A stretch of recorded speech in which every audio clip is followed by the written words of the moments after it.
It's your boy Big Dave back with another episode of Culture Dad's Age of Sword and Cassette. So today we are talking about something that me and Mike actually both have experience with.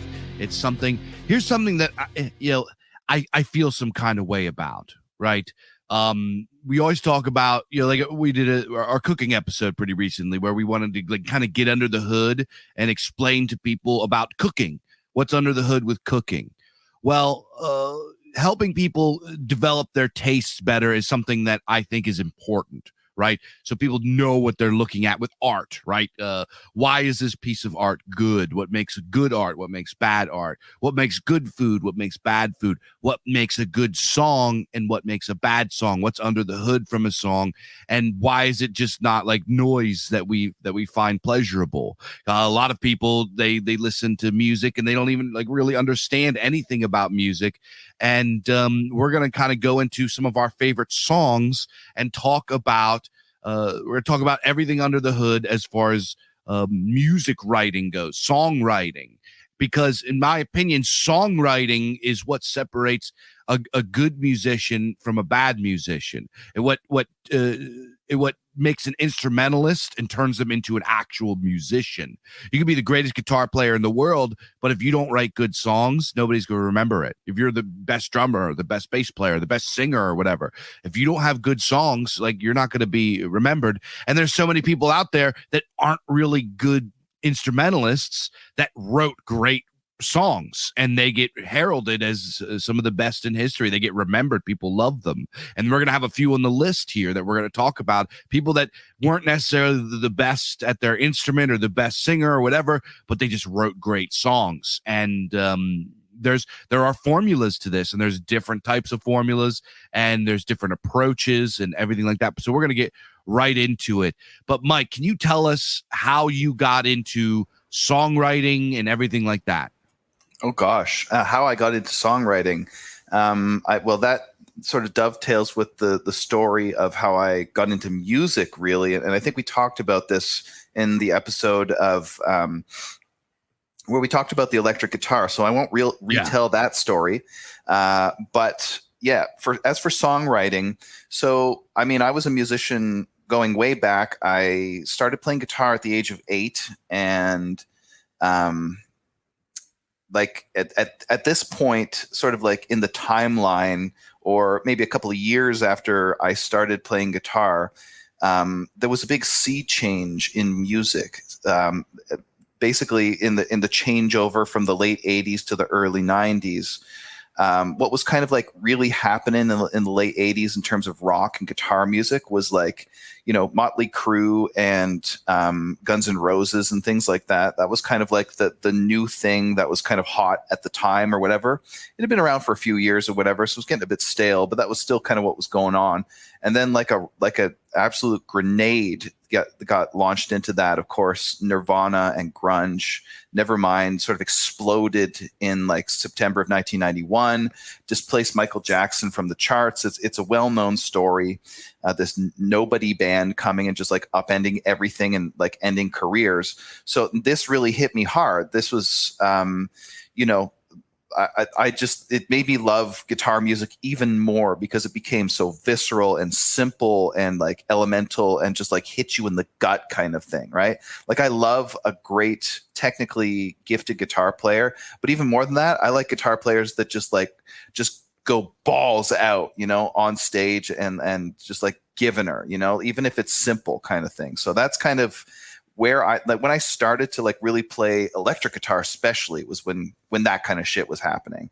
So that was, that's what I love. That's like my bread and butter kind of thing. And then, of course, my musical journey went on from there to sort of cut a long story short.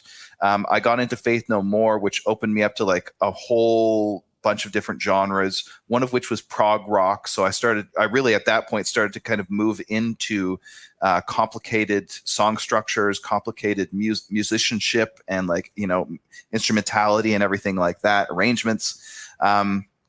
And I sort of like followed that almost as far as it could go, really. And then I had a sort of grunge renaissance when I rediscovered some like of the early Soundgarden albums, pre-Bad Motorfinger, that I had never heard before. So I went back to like loving simple music, just like heavy, like one note, two note riffs and stuff like that. At like slow, like, you know, slowed to a crawl kind of thing. So that was like, you know, I was kind of like experiencing this renaissance at the time. I would have been about 20 years old or so.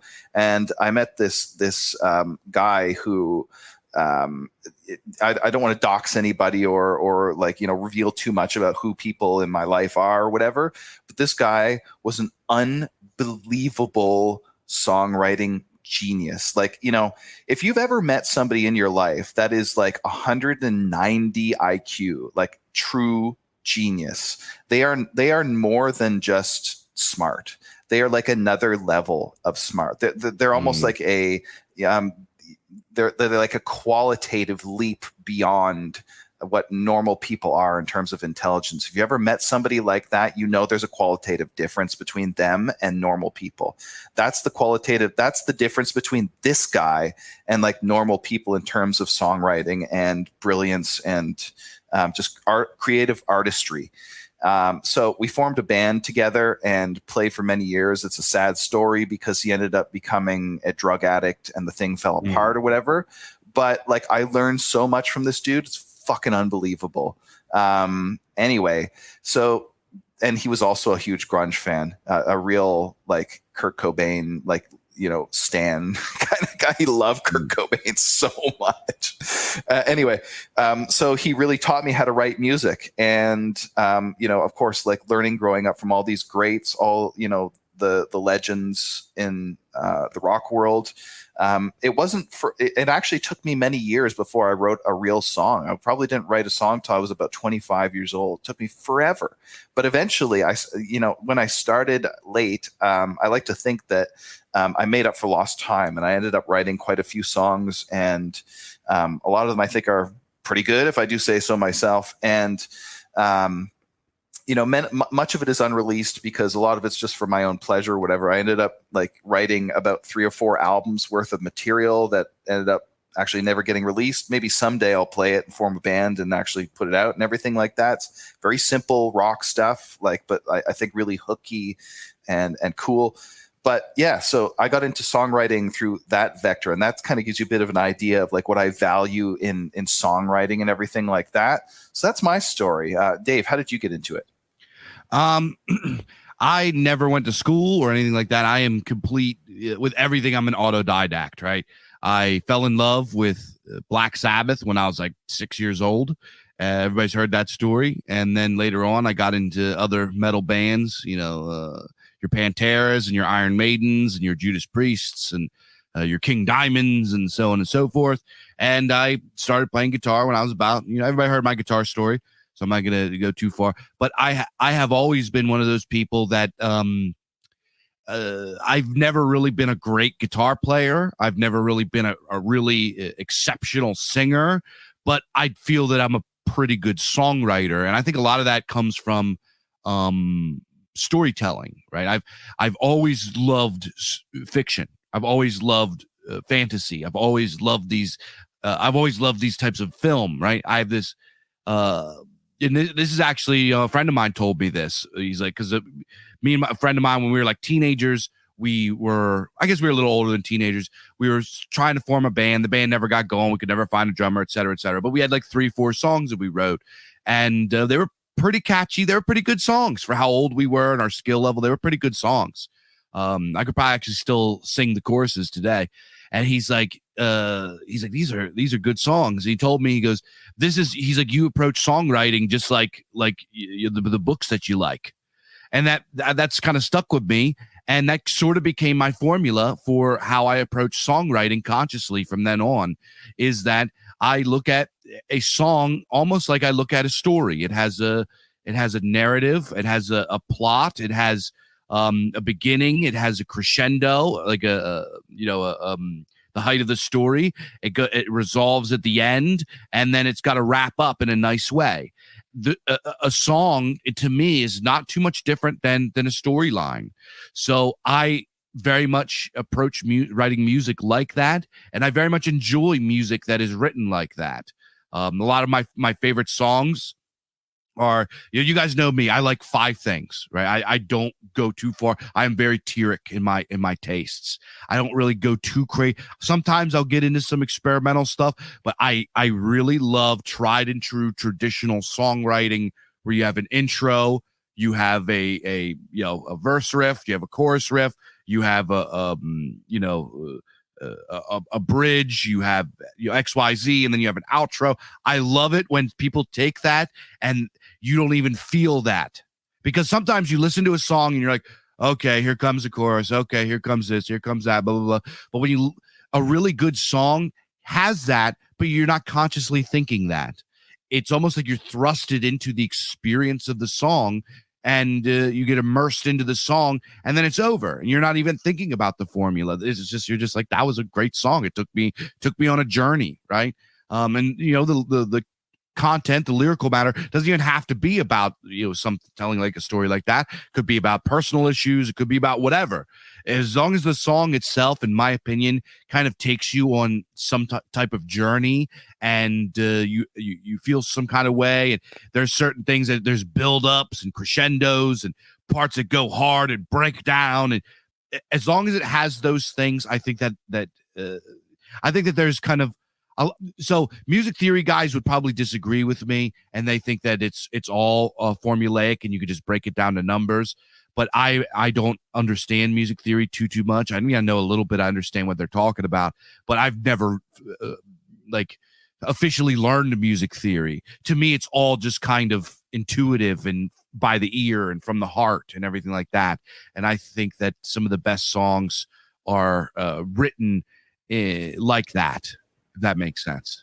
Yeah, absolutely. I 100% agree with what you just said there, where we are going to pull apart. We're going to actually do some like on the fly case study analyses of various songs later in this podcast, where we're going to actually start like pull the shit apart and going to like look at the nuts and bolts of what's actually going on in the song from a structural standpoint, from a harmonic standpoint, from a theory standpoint, and everything like that. But I think it's important to emphasize before we do that there is no formula. There's like no way for you to just like, you can't write a song by numbers. If you could, it would we've all seen that stuff that came out. Like Dave, you posted the thing about like the AI metal track on your Telegram channel.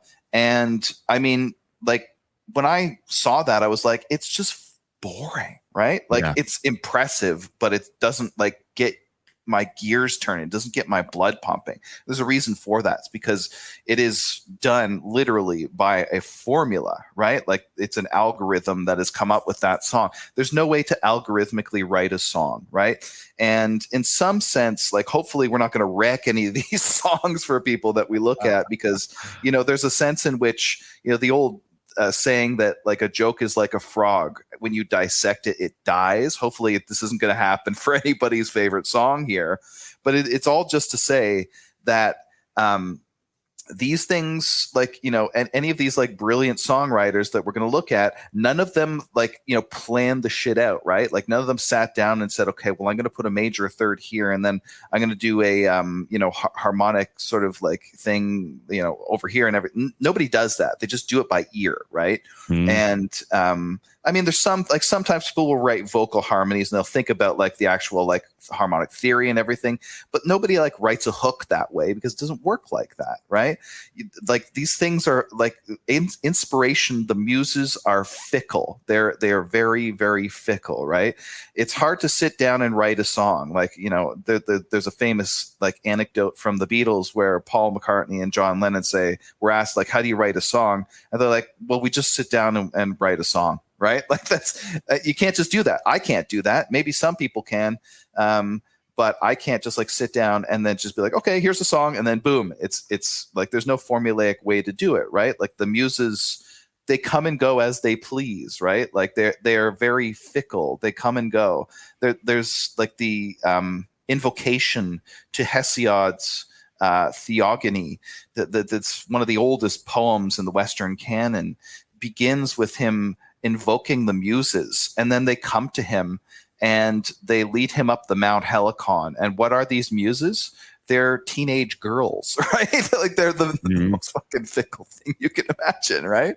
It's like that's how it works. You never know where these things come from. I myself have had some like very crazy, weird experiences of like writing music. I used to have this technique. It's not even a technique. It's something that like happens reflexively to me, where I would be like, I wake up in the morning and I'd have a song running through my head that I think was like, I would think, okay, well that's just like what I heard on the radio yesterday, and I'd be dreaming about it, and I wake up and it's still in my head. And then like at some stage when I like, my consciousness comes into focus enough where I can kind of like actually understand what's going on, I'm like, wait a minute, that isn't the song. That isn't a song on the radio. That's a song that just like popped into my head like in a dream, right?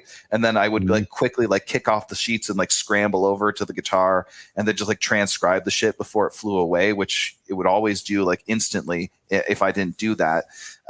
So like, and I got many songs that way. I probably got like, a good dozen songs that way. And they're always the best songs too, because they're coming from deep inside, right? They're coming from your subconscious.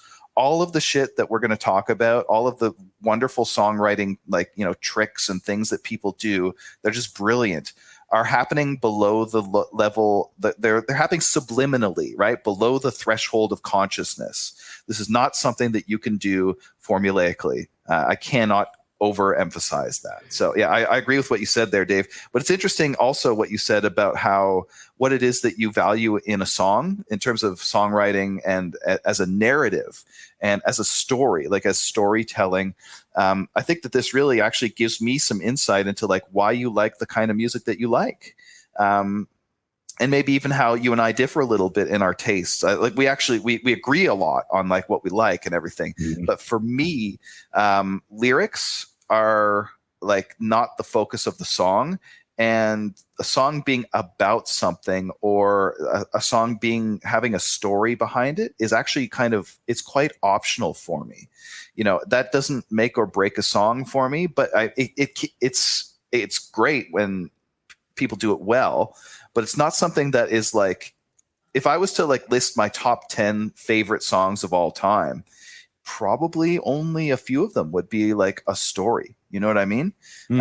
So that's for me, like what I value in a song, what it is that I love, like that really gets me going when I'm listening to music. It's about the riff. It's about the hook. So like the vocal melody and how it plays off of the guitar line or the chord progression and everything like that. And it's about the vibe. It's about this sort of like overall atmosphere that the lyric creates. The sort of it's hard to explain, but it's not necessarily about the literal meaning for me. It's about the connotations. It's about what it sort of calls to mind in terms of imagery and things like that. If the song gets that right, then it's a good song for me. And if it's a great story, if it tells me something like that is kind of more propositional and that like actually answers to something in the world or whatever, then that's a bonus. I love that. I think that's great, but it's not actually like the core of it for me. Yeah. I would like to clarify, it's not necessarily just about the lyrics, right? For example, if I listen to like an Yngwie Malmsteen song, it's completely instrumental. It's about the I believe that this might be kind of abstract, but I believe that sonically it can tell a story as well. And it kind of puts, and I'm with you. It's got to have like a mood and a vibe and like I don't even know how to say it. I don't even think that there is a way to say it, and maybe it shouldn't even be said, right? And this kind of goes into like the songwriters themselves. Like you mentioned that it's a very irrational thing, right?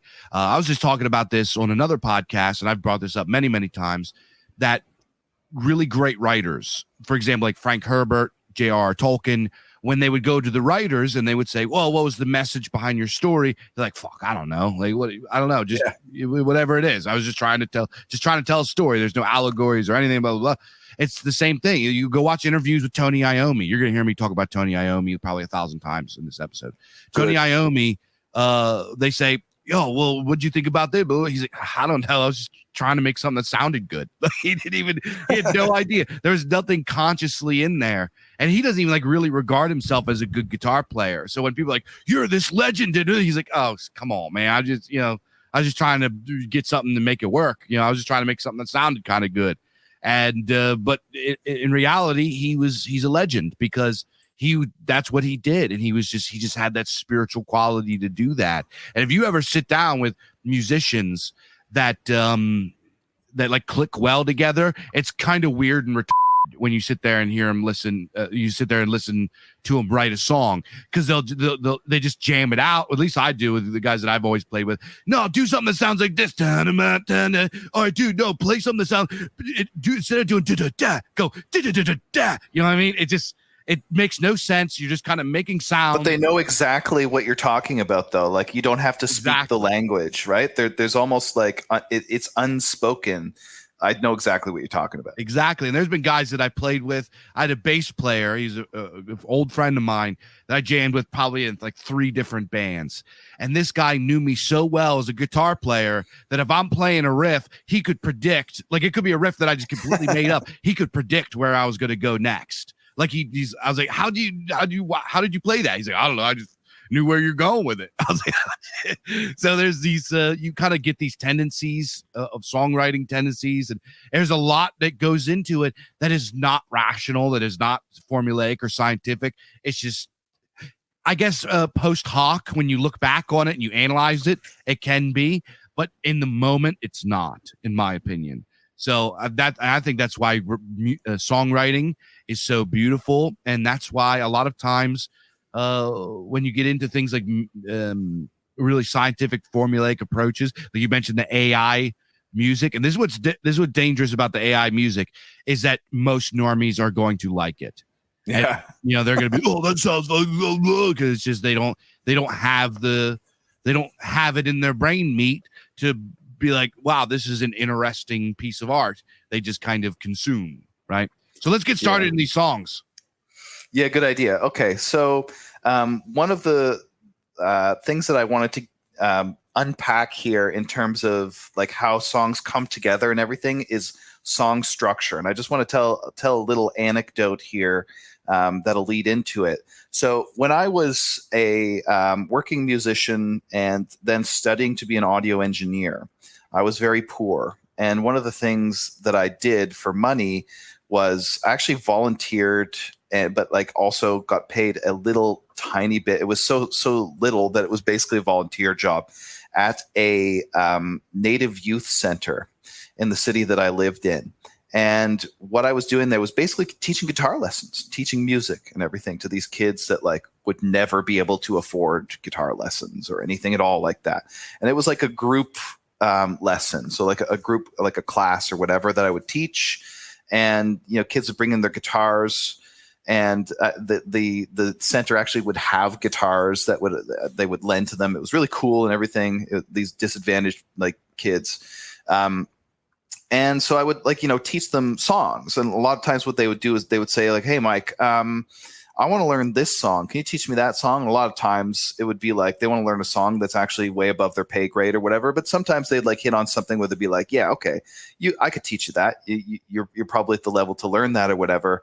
So, we did this like for several lessons of me just basically teaching them whatever they wanted to learn.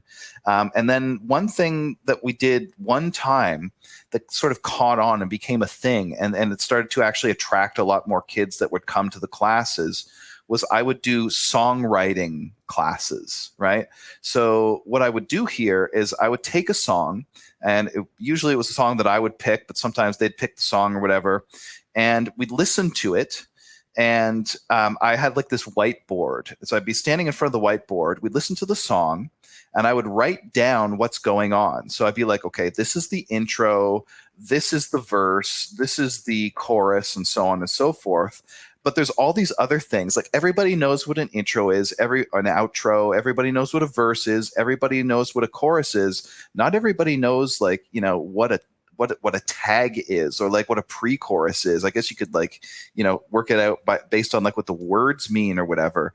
But when you hear it, when an actual song that you know is doing all this stuff, it really hits home. And what's interesting about it is that many, many songs, especially, you know, songs that are popular, use a lot of the same tricks. They use a lot of the same structural elements. Like they put it together in the same ways or in very similar ways. So what I thought we would do here is something kind of like that, like one of these little classes that I would teach back in the day with a song that a lot of guys are going to know. It's called The Unforgiven by Metallica, because this song uses a lot of these little tricks, these little things that musicians use. It's a very well-written song in that way. So just give me a second here. I've got things queued up. Dave, you're going to have to let me know if I'm going to actually like start playing this track. If you can't hear it, let me know. But there we go. So I'm going to start it playing. And yeah, so what we have here is we've passed the intro and the first verse and the first chorus, and we're back to the second verse. And I'm going to explain kind of like what's going on here, what we're actually doing. So here we go. Second verse going to kick in.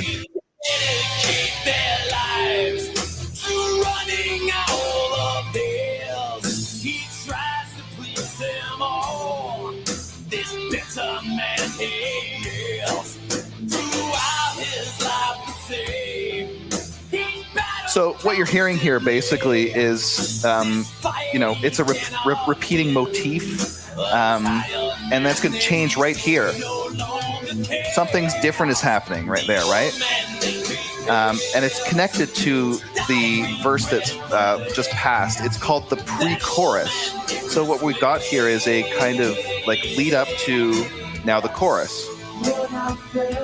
And something really interesting is happening here in this chorus, right? Most of the time when you hear a chorus, what you're hearing is the level of energy of the song coming up, right? That's what the chorus means. Everybody sings together, right? Yeah. This here is what's called a quiet chorus. This is one of the classic examples in the Unforgiven of the quiet chorus, right? And it does give you a very interesting effect. And now something different's happening here at the end of the chorus. This is what's called the tag. Sometimes it's called the post-chorus, but usually it's the thing that leads you out of the chorus kind of thing, right? So it just kind of like breaks up the song in that way where, it just gives like an extra element. It's usually like a tag at the end of the chorus kind of thing, right? And of course here, now what we have is the guitar solo. Of course, everybody knows what that is. The guitar solo is a special case of what you might call the instrumental break. The instrumental break just being, where there's no lyrics and it's just like... you might want to turn the music down a hair. Turn it down a bit? Yeah, just a hair, so we can hear you a little bit better. Okay, that should do. So anyway, the instrumental break is, you might get something like a drum solo. You might get something like, just like the verse riff playing over and over again, right? And here we go. Now we're back into the quiet chorus. So I think the quiet chorus, it's an amazing effect, right? It's like it just gives you something that you don't expect. And this is an important part of songwriting, is subverting expectations, right? Like actually, if you could really boil down songwriting into its sort of like core element, it's a matter of both like meeting and subverting expectations. If you're always sort of like doing what the audience expects, it's boring. If you're always subverting it, it's like nobody understands, right? Yeah. So here we go. We're back into the solo, right? No, this song doesn't have a bridge. Okay, so we're gonna end that there. Yep.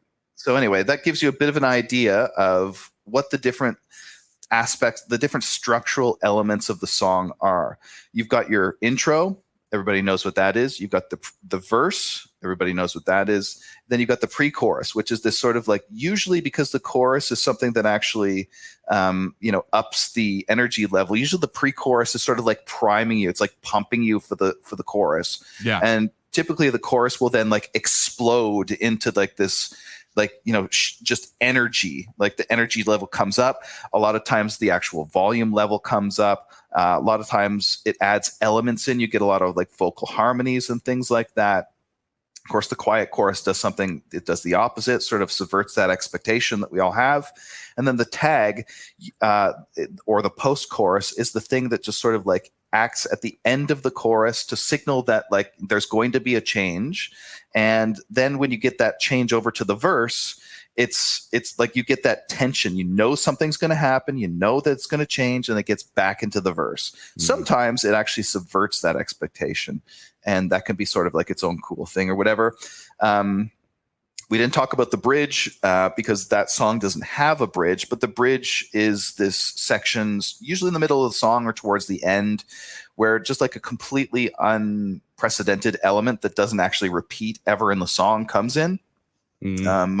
Might be able to give you an example of that later, but anyway, I really like the Black Album. Oh no! I'm sorry, dude. I like it. Here, this tells you something about what I value in music, right? Like it's kind of interesting how Metallica, just like, they have their career arc. They go from Ride the Lightning and like Master of Puppets gets like more intense in terms of like, great songwriting and performances. And then And Justice for All, it's like this, like, it's as progged out as you can get. It's just like this like naughty and like tangled like song structures and everything. And like the production is kind of low quality and shit like that. It's all about the performances, all about the crazy ass songwriting. And then the Black Album strips everything back, and it actually reveals Metallica to be like, they could write a pop song too. So I mean, I think that hey man, I love a good hook. Like if it ain't got a hook, it's probably not going to go down. He started doing all that corny stuff there. Ooh yeah, like all that. Fuck, yeah. Oh my god. Yeah. I just can't. I don't know. It's so corny. That and shit also sucks. But it's the core aspect of like just the songwriting, like, the beauty of the Black Album and the beauty of like great songwriting of any kind is it can sort of like be done in any other genre. It can be transposed into other genres. I'll make this point again later. Sorry, what were you going to say, Dave? I was going to say, go in and listen. I'm a big thrash fan, right? Go on and listen into even some of the early ones. Lars Ulrich really held that band back. He is not an impressive drummer. They would have sounded way better if they had a really good drummer. And he just he stinks. Lars Ulrich is a stinky drummer. He is.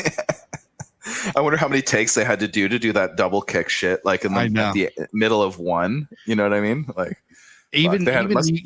Justice for All must have been in the studio for a day or something. I know. It's like Justice for All has like the most double bass of like all of their albums, and it's still like if you compare him to, say, I don't know, what's another, like Dave Lombardo from Slayer. Yeah.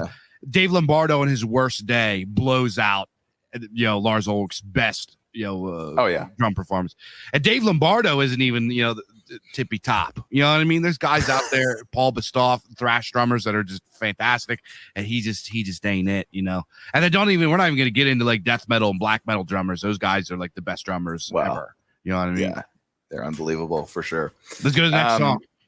All right. So now Dave and I, as we've done before in other podcasts, have traded playlists. So I just did one of this wasn't actually on the playlist. I just sort of thought about it after I sent the songs to you. But we did one of mine. So do you want to do one from your playlist? I've got it loaded up here. Which one? Do you want to just go like song by song or whatever? We probably can't go through all of them because like some of them are like 13, 14 minutes long or whatever. But we could do like parts of it or whatever. Do you want to just like go through it one by one? Sure. Bring up Lord of This World. All right. So Lord of This World is actually a B track on the Master of Reality Black Sabbath album. Master of Reality, in my opinion, is like probably top 5 greatest albums of all time. This is such an influential album. Tony Iommi is now, this song doesn't do it. This song has an intro, but Tony Iommi is very notorious for playing starting out with like the chorus riff, playing the verse riff, and then going back to the chorus. Or he'll have he was like one of the first guys to start with a really thunderous, brooding, heavy intro, right? Intros are very commonly kind of, they'll have like it'll be a softer passage, it'll be some sort of there'll be some sort of picking, it'll be acoustic, and then it builds up into something heavier. Tony Iommi, he was like one of the first guys to say, no, our intro riff is going to be heavy, right? So this song, Lord of This World, is just a good old-fashioned, awesome Black Sabbath song. Starts heavy, and what's interesting about this is it starts heavy, and then it gets a little funky, gets a little groovy. Yeah. And when what's really interesting about this song is that when it's a little funky, a little bit groovy, the lyrics are something that's really meaningful. Lord of This World is about Satan, right? It's about you listen to the lyrics, he's telling you like you had the ability to become godly, to become virtuous, but instead you became a consumer piece of shit. And and now right, we're gonna get it started. I'm gonna get it playing, and you keep talking. Ozzy's singing at the same time. It's very interesting. There's like this song has actually a fairly complicated song structure. Yeah. If you mapped it out and everything like that, you would probably find that there's maybe 6 or 7 different parts. And that's quite a lot, actually, for a song. There's like some songs that, we're going to talk about in my playlist, which are generally like the songs in my playlist are way simpler kind of thing, right? Dave's got all the progressive shit. Dave's got all the like the real epic song structures in it. Yeah. I love that shit, dude. Honestly, I love that shit too, right? Like, I grew up on that. We, like I say, I went through. We're gonna listen to a King Crimson song in my playlist. That's gonna get you, that's gonna scratch that itch in terms of the songs that I put on. But yeah, it's this is the other thing is that like in terms of songwriting and what it is that people like and everything. I mean, it's kind of different strokes for different folks. And even for oneself, I don't just listen to one thing, right? I listen to classical music. We did a whole episode on hip hop. I listen to doom metal. We're going to have more of this kind of vibe a little bit later when we dig into the Electric Wizard. Here's a break here. They do this a lot. They'll do like really, because Tony Ward was such a great drummer, so they would do a lot of like very drum heavy breaks that kind of like it'll switch into like for example, if you listen to something like Sabbath, Bloody Sabbath, like it'll go and then it'll into the breakdown. They do that quite a bit. And what you mentioned, I take issue with people that say, oh well, Black Sabbath was just playing blues. Yeah, they were playing blues inspired things, but their structure, the way that they wrote their songs, was completely out there, right? From tone and sound and everything like that, everything that Tony and Geezer Butler did with the sound of their instruments, but also the way that the song was structured.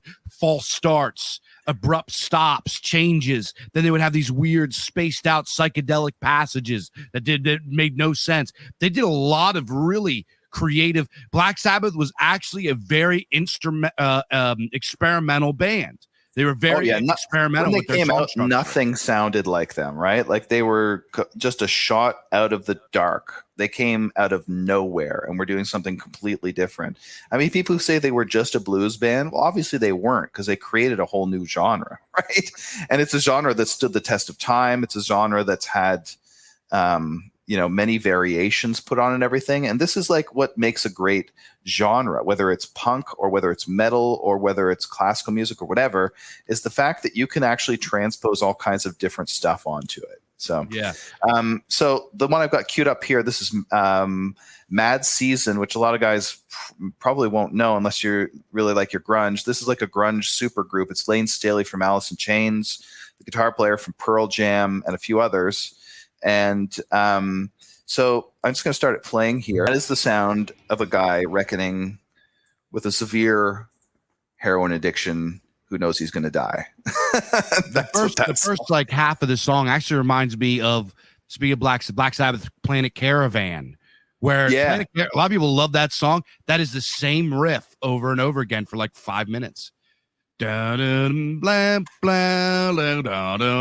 then that's it. That's the whole song. And then there's some signals of changes with some of the percussion, like there's like a shaker or something like that. It's a little bit of drums, but other than that, it is the same riff over and over again.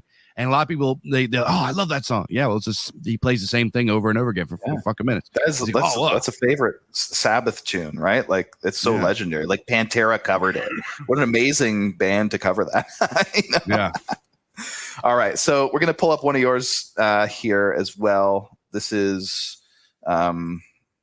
what's it called? Eye of the Stygian Witches. Yeah, I was actually going to ask for this one. Yeah, so here we go. Yeah, so this is a band called Ashbury.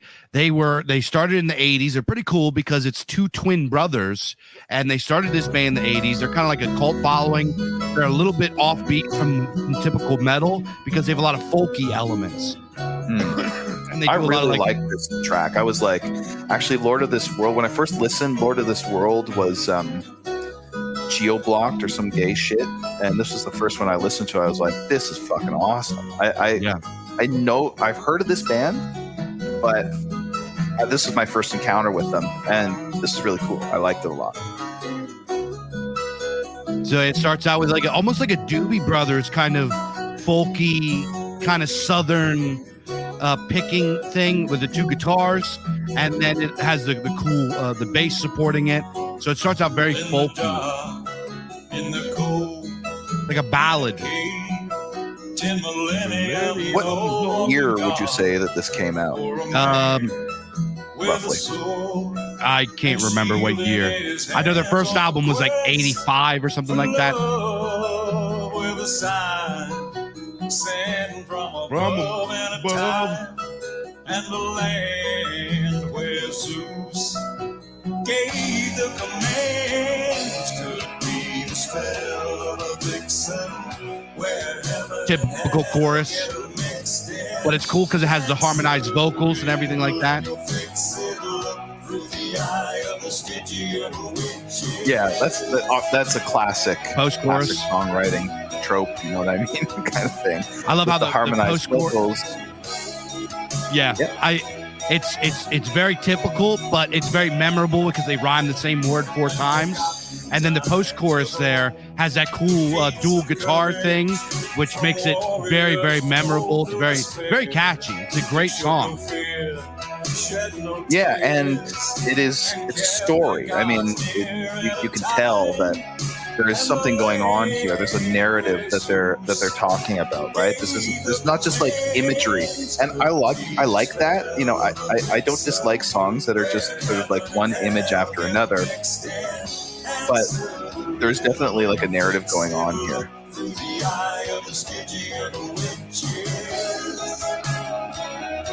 And of course, it's a very heathen kind of thing going on. Like the cover art here has got what looks like, you know, maybe the 3 Norns or something. Yeah. Yeah. Yep, and then it goes into the bridge. Yep. The bridge is an important part of metal, actually.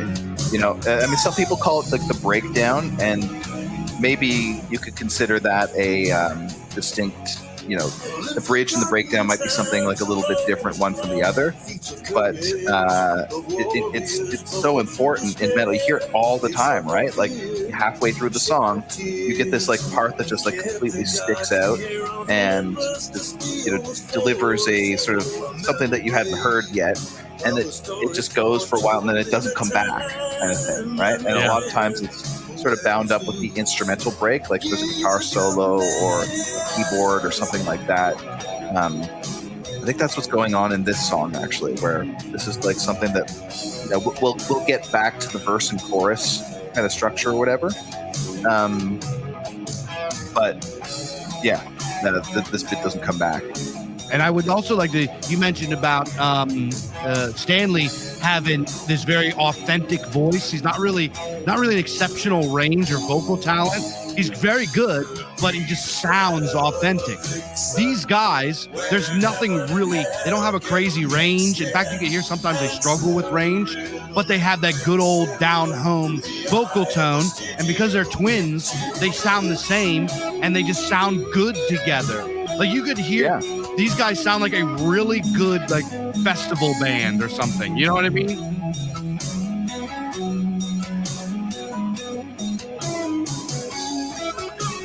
It's weird. I can't find like a Wikipedia entry on these guys. That's a little strange. They completely flew under the radar. They are a cult classic band. They have a cult following, but outside of that, you're not going to hear these guys. I would highly suggest guys check out their first album, Warning. Very, very good. Wait a minute. What I'm seeing here, this is weird. I'm looking up a blog right now as we're listening, and apparently, from what it's saying, this album came out in 2018. I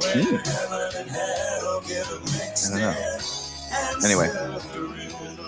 Yeah, let me look it up. No, it's cool, this man. is one of their more recent albums. Yeah, like you can tell that it's got like good production value and everything like that. Oh, I'm sorry. Their first album was Endless Skies, not The Warning. The first song on the album is The Warning. Right. All right. So, are there going to be any sort of like structural changes or anything? Yeah, they pick it up. They pick it up at the end, but you guys can go check it out. We got to move on. But Ashbury, Eye of the Stygian Witches is a perfect example of just classic songwriting done well. It's a long song, but you never get bored. It never feels like it's going on too long. And it's just good old songwriting. But one thing that is a little bit interesting is their chorus until they get to the end, they don't repeat it. It goes, it's like, could it be the spell of a vixen where heaven and hell get mixed in? And they just say their line, and then na na na na na na na, and then that's the chorus. Instead of like having a repeating chorus, they have like a singular chorus with a post chorus, and that's their chorus, which is something that's a little bit interesting. And to me, it kind of puts emphasis on that quintet of rhymes, which I think is it's a great song. Yeah, no, I really enjoyed it. It was a good way to start off the playlist. So the next one that we're going to talk about here is actually, I didn't put it on the playlist, but I know you know this one, Dave. It is Stone Temple Pilots' Sex Type Thing. And one of the, like, what I wanted to do with the songs that I chose is I wanted to choose songs that are doing something particular well, like in terms of songwriting. So I'm just going to start this guy off here. Starts off with a bang. And the key of this riff or whatever is like E, I think, or whatever. And then we got a key change. That's kind of interesting. He's a classic yarler, this guy, isn't he? Yeah. So we're into like the F sharp, and then back to the intro riff, which is again, it's an E or whatever. And it's the little things that they do in this song that like really make it for me. Like the transition that you're going to hear in just a second here, this drum riff. Fucking love that. That's so good. That's so heavy or whatever. Also, the drums in this song really drive the song. They right? do, yeah. Boom, da, boom, da, boom, da. Yeah. Here we go. Chorus. So what's going on here? Well, that you get that energy lift, right? Like in terms of actual like harmonics or like the chord progression that they're using, it goes from the F sharp of that like lunk head riff in I am that riff is F sharp, and then it goes up like a fourth to B minor. So it's like you get this like energy lift as everything comes up. And here we go again, back the key change from the intro to the verse.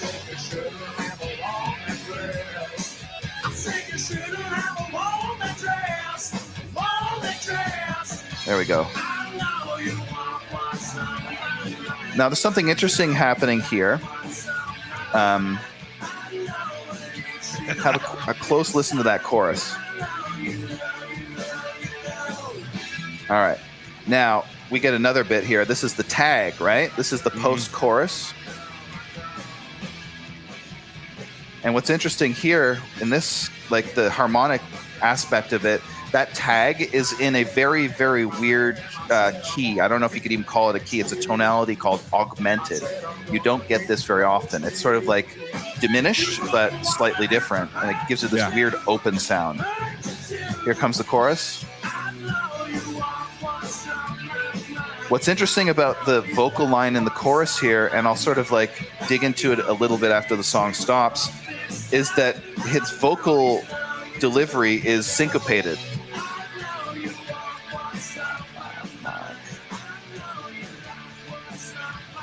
Anyway, so I am going to stop it now here. Now, what I want to go into about that chorus here, what's happening is that there's a kind of like syncopation going on. I don't know if like most of the notes of the chorus are on the explain what syncopation is, because some folks okay. What means. So syncopation is, so you've got what's called the downbeat, and that's the driving beat that Dave was talking about, the drum, the doom da doom da doom doom da, right? Like that's the driving beat. It's got the 1 2 3 4 1 2 3. That's the downbeat. So what's happening is that a lot of the notes in the chorus are on the offbeat, and this gives it a kind of interest. This actually it makes it it gives it an effect where, I mean, if every single vocal line or word or whatever is on the on beat, it just, everything sounds too like a march, da da da, right? But what he's doing is like, listen to what I say where it's on my mind or whatever. He goes, I know you like what's on my mind. I know you want what's on my mind. I know what's on my mind is on the offbeat. And that gives it a kind of like tension that it's just brilliant. Like this is like, you hear this all the time in really, really great hooks, really, especially really great chorus hooks. A lot of the lines or the words fall on the offbeat, and this syncopation gives it a kind of rhythmic interest. Because, you know, now instead of like having one element of interest every quarter note, you've got like an element of interest every eighth note. So twice as many. You've got like the downbeat where like the kick drum or the snare or something like that. But you've also got the word that comes in between kick drum and snare beats. It's easier to visualize it, but hopefully it makes sense what I'm talking about here. Basically, this is part of what's going on to raise the energy level in this chorus. Is putting the shit on the offbeat. So that is a really good example of doing that in a song. And it's also a good example of the tag as well. And what I love about the tag in this song is that it's got that augmented tonality to it, which is like, it's actually outside of any key. So you get this weird sort of, it's the part that goes like, down, down, down, here I come, I come, I come. Like that weird sort of like guitar riff that keeps going up and up and up after the chorus is technically not in any key. And this is like what makes it very, very interesting. And it gives it this dissonance, this that wants to resolve. So as soon as that part ends and it kicks back into the verse, you just get this like sort of like tension that gets resolved kind of thing. Yeah, so and it's a simple song, but it's what's I really like about this song here is this song just like it literally fucks. Like it's like it's a very virile song. It's about sex it feels, and even in the video, you heard me chuckle. He like literally thrusts in the video, and I think that's funny because I feel like the song with the drive of the drums is like thrusting, and then this is gonna sound kind of gross, but I'm just gonna lay it out there. Like you were talking about how there's that augmented kind of diminished part.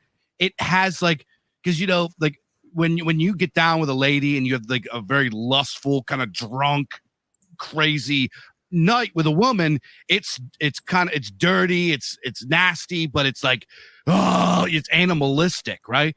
This like embodies lust, right? It just has lust. It thrusts, it pounds, and it's just like, here I come. It just has it. You know what I mean? It's raw. It is raw. It was a little bit too raw at the time because what it is. It's obviously like if you like listen to the lyrics, it's like the guy's like it's basically, it's supposed to be this ironic song from the perspective of a rapist, right? But one of the like the band kind of got in. Yeah, that's what it is. It's like, I know you want what's on my mind, right? That's what it is. Like that's what the song is supposed to be about. But it actually, because it's a great song, but it doesn't come off as ironic. And the band got in a little bit of trouble for that, right? Because they kind of, because they were a new band, nobody knew who they were. And this is like the second single off their album or whatever. A lot of people were like, well, what the fuck? Are you like, is this a song about like how date rape is cool and shit? And they had to like really, really get out there and like make sure that people knew that that wasn't what it was about, kind of thing, right? Mm-hmm. Because the song is just so powerful. It's got that like energy, right? So anyway, very masculine song. It is. It really is. So that's STP. So the next one on your list, Dave, is The Keeper of the Seven Keys, and this is a really long one, but it's got a lot of interesting parts in it. When we're talking about song structure and everything, this is like heavy metal, like if Mozart assembled it, right? Yeah. This song has, I guess you could play through. We're not going to go through it. We could do like 2 hours analyzing this song. But if you want to play, if you want to just play it off there. Let's listen to the first couple of minutes. It's 13 minutes long, so we'll just do a bit of it. Oh, shit. It's like you say, we could sit there and we could analyze. We could do a whole show analyzing this. All day. There's another one that's going to come up later that's part of a longer suite of songs that we could do a whole episode on. Hopefully guys like the musical analysis shit, right? This is something a little bit different. Usually it's just us talking, but we're doing a bit of listening here, which is, I don't know, I like it. So I love doing this. We should do more of these. Yeah. And it's interesting just how this lines up, because the next track that we're going to talk about is pretty much the exact opposite of that. So the next one I got on the playlist here is Nirvana's Negative Creep. I love this track, man. I love Nirvana. I'm like, dude, I actually sent Dave this video of a guy, this really talented guy who, I don't know if you watched it, but I did. It's him doing every song off Nevermind, like a few seconds of every song off Nevermind, in the style of like a different band for every track. Did you watch this? Yeah, I saw he did like an Iron Maiden one, and it was pretty interesting. Yeah. And this is what, like, I obviously really like grunge. That's like my thing or whatever. But there's a reason why Nirvana is such a legendary band. And realistically, like, I think you could say that when you're talking about rock stars on the level of a John Lennon or a Jimi Hendrix or something like that, you know what I mean? Or Jim Morrison, like this kind of rock star, Kurt Cobain is the last one, really. And part of that is technological. Part of that's because it's, he's the last one pre-internet, really. Part of that is like sociological or structural, because we basically don't have, and this is a whole tangent of itself, but we don't really have subcultures anymore, except for the radical right. So this, like, he's kind of like the last rock star, but there's a reason why he is so renowned and why he hit so hard, why Nirvana hit so hard at the time. And that's because their music transposes very, very well onto basically any genre, or any format, right? This is what makes a great band, I think. This is how you know that it's a great band, is that you could sit down just with an acoustic guitar and then play the song, and the song holds up, right? Like, this is the whole idea of the Unplugged series that a lot of these bands did back in the early 90s. There's another video that I've been watching. There's a series of videos. I don't know why guys have been doing this, but somebody arranged every song off Nevermind on the Super Mario 64 sound chip. And it's hilarious. Like, you listen to the shit and like the songs are good. It actually holds up as Mario 64 music. It's hilarious. And there's another one as well at the same, like, somebody else did exactly the same thing with Alice in Chains' Dirt. It's so fucking good. Not every song holds up on Dirt. I mean, some of them are like, you know, a little bit too angular and weird and stuff, and like really do kind of depend on the performances and everything, but a lot of them hold up, and that's the mark of a good song, if you can render it in like Mario 64. So anyway, Nirvana's Negative Creep is one of their more like elemental songs. This is a song that's just like, it's like the verse is one fucking note basically, and the chorus is just a mess, this absolute mess of a riff or whatever. And what I've got here for us to listen to is actually a live performance of it, where they're kind of goofing around a little bit at the beginning. It's not like, you know, lots of people have covered this song and it works really well as a metal song. But what you're going to hear them doing here is just this like delirious, like fucked up beginning, like fucking around kind of thing. And then it just roars into life, like in the first chorus or whatever.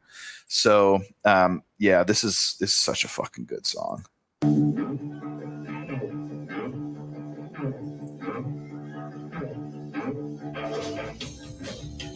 Now, if you listen to this song on Bleach, the album it's from, this is not what it fucking sounds like.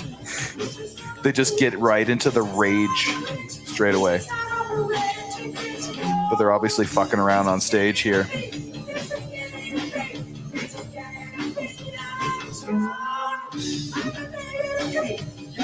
What really makes the riff here, even though like you'll hear it when they actually like play it for real in the second verse, it's that start-stop dynamic they got.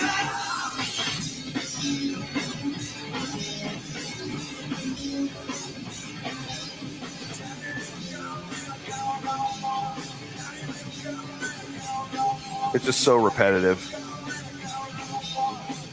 There's like 2 lines to the whole song.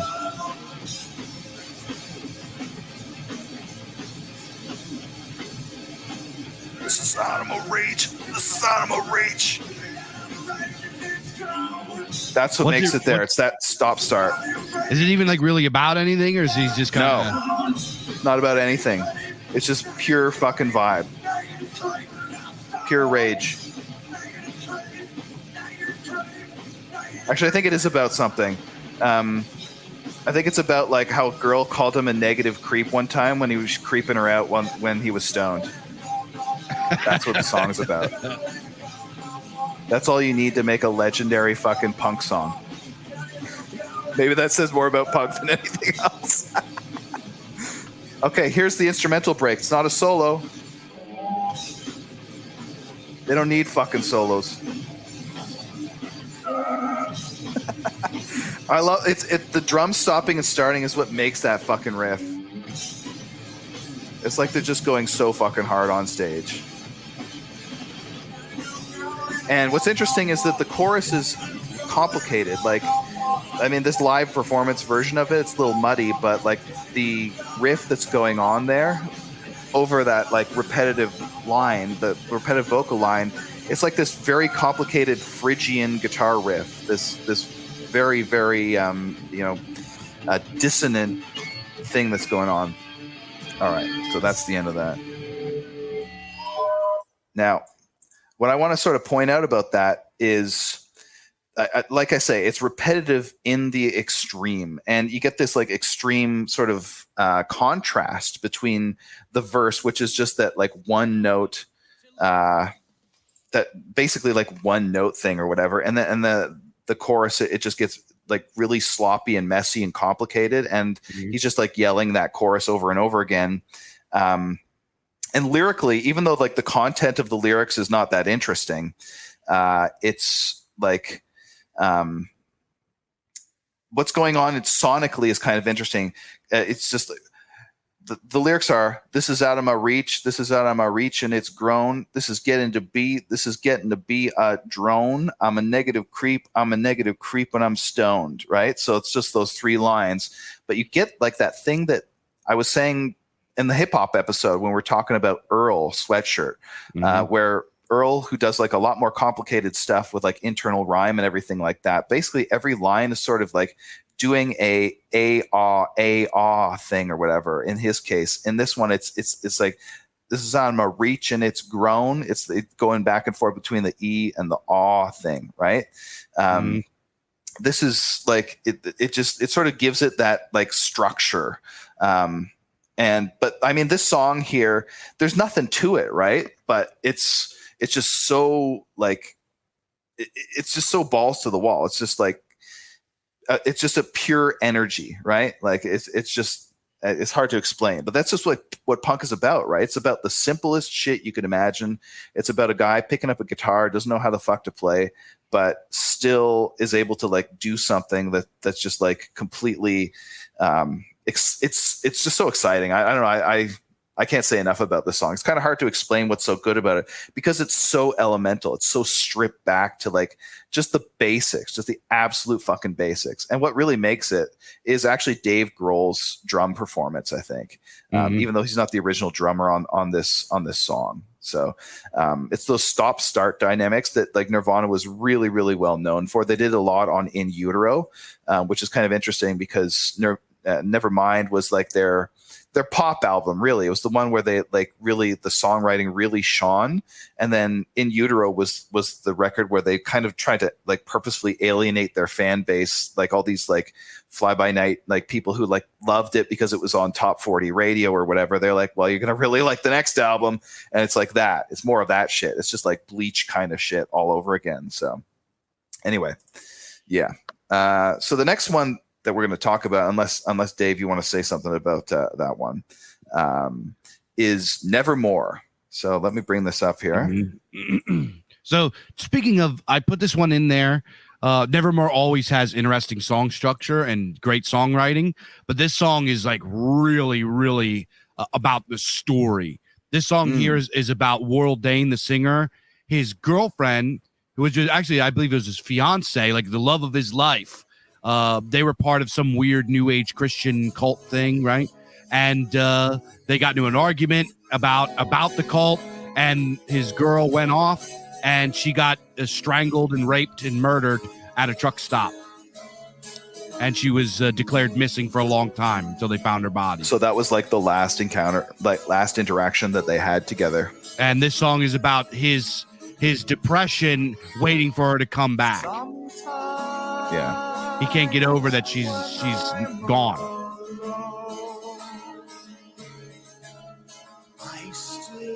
It's very, very dissident. You know, it has the soft kind of ballad. But listen here. This is like Yeah.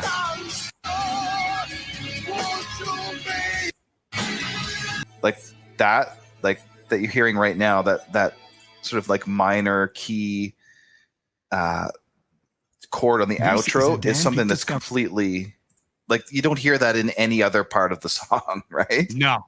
They do a lot of weird they'll weave in little, like we're talking about tags and post-chorus, and they do all kinds of, they'll do a lot of weird stop and starts and weird tone changes and tonalities, and they do a lot of like time signature switches mid-song. They were brilliant songwriters, and on top of all of that, being technically sound and proficient songwriters, the songs that they wrote, like that song in particular is very, very important for Nevermore as a whole and for Warrell Dane, because it's very raw, it's coming, but he never got over that. What he's talking about in that song ultimately killed him. He could never get off of drugs, never got off of drinking. He aged very quickly, and he died at a very young age. Very tragic. Yeah, and that was also the from the album before the one that we reviewed, wasn't it? That was sort of like before they broke, if I'm not mistaken. Yeah, that was from their album Dreaming Neon Black. I believe it was 2 albums before the one we reviewed. Okay, cool. All right, so the next one that we're going to talk about is, well, it's interesting that Nevermore and Faith No More are linked up here, because this is a track off that Faith No More album that we reviewed all those weeks or months back. Yep. This is, for me, for my money, this is like, this does everything that a rock song should do, except maybe tell a story. The lyrics to this song, like, are just pure imagery. And it's aggressive shit too. I think I like that. But yeah, basically what's going on in the song is that you get a weird kind of like angular verse guitar riff, and like Mike Pat, the singer, is just like barking shit at you during the verse. So it's like a very metal kind of like feel to it. And it's also, again, very syncopated. We'll talk a little bit about that. But so it's anything but a pop song, really, or whatever. And then you get this sort of like pre-chorus lift where you can kind of feel that the tension is rising and things are starting to kind of go somewhere or whatever. And then it explodes into this arpeggiated guitar riff chorus that just opens everything up. The keyboards come in, and then you get a hook. Finally, you get the hook, right, in the song. And it's this very, very hooky, this very memorable hook that like sticks with you for days and days, right? And then at the end, you just get this explosion of like him just screaming his head off and whatever over that like hooky riff, that hooky, chord progression. This song does everything right as far as I'm concerned. I just love it. So anyway, we'll start it up.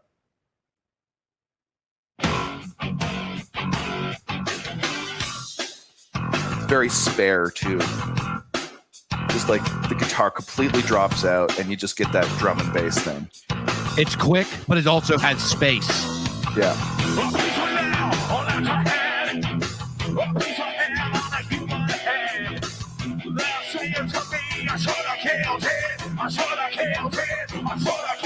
And here comes that intro riff again. And it's gone. Another interesting thing is that, like, in terms of like the vocal hook, so to speak, in the verse, he keeps varying it. It's not like just one thing over and over like Negative Creep, right? And this is that pre-chorus tag. And the tension is kind of like building or whatever. And there we go. You get that release in the chorus. That's a good word, release. And here's the hook. And you can hear the big space opened up by the keyboards and everything like that. And here's the instrumental break. I don't know what the fuck that is. It ain't a guitar. I love that line. A row of teeth, an encouraging word. Oh, hey, there's something interesting that just happened. We didn't talk about that. The short verse. This is a classic. You hear this all the fucking time. The second verse is half the length of the first verse, right? The first verse in the song, it just introduces what's going on. It sort of just gives you, like, it gives you the whole picture or whatever, right? And then you're listening, you go through the chorus and all that shit, and then you come back to the second verse. You're like, all right, so it's just gonna be the same thing, and then boom, it just goes straight back into the fucking chorus before you expected it. So again, this is, I keep mentioning this, but it's so important if you're doing songwriting. It's the meeting and subverting expectations kind of thing. Like, that is just so important as a songwriter in maintaining interest. So anyway, the chorus is opened up here. And then something weird has happened. The guitar riff, it's almost like a quiet chorus where he's palm muting the guitar riff now.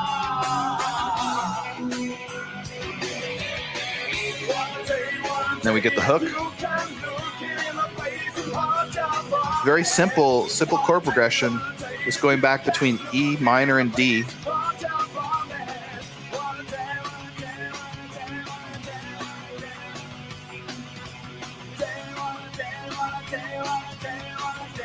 And then you get the payoff here with the vocal.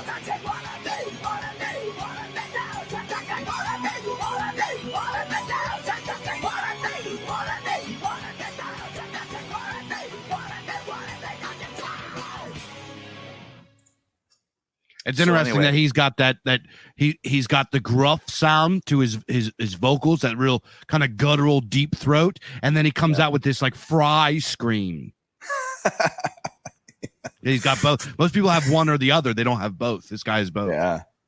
Fucking Mike Patton, dude. This guy can do anything with his voice. He is a vocal chameleon. And that's, one of the things I like about Mike Patton. I mean, okay, yes, he can do the crazy ass screams. He can do the falsetto, like woman voice thing. He can do the like pop punk sound. He could do everything.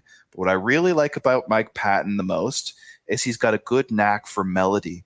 He doesn't always use it. A lot of times he's just fucking like ripping your eardrum off with his like vocal fry and just doing like abrasive shit. That's just, it's very challenging. But when he really wants to, he can turn it on. He can really belt out a good hook every once in a while.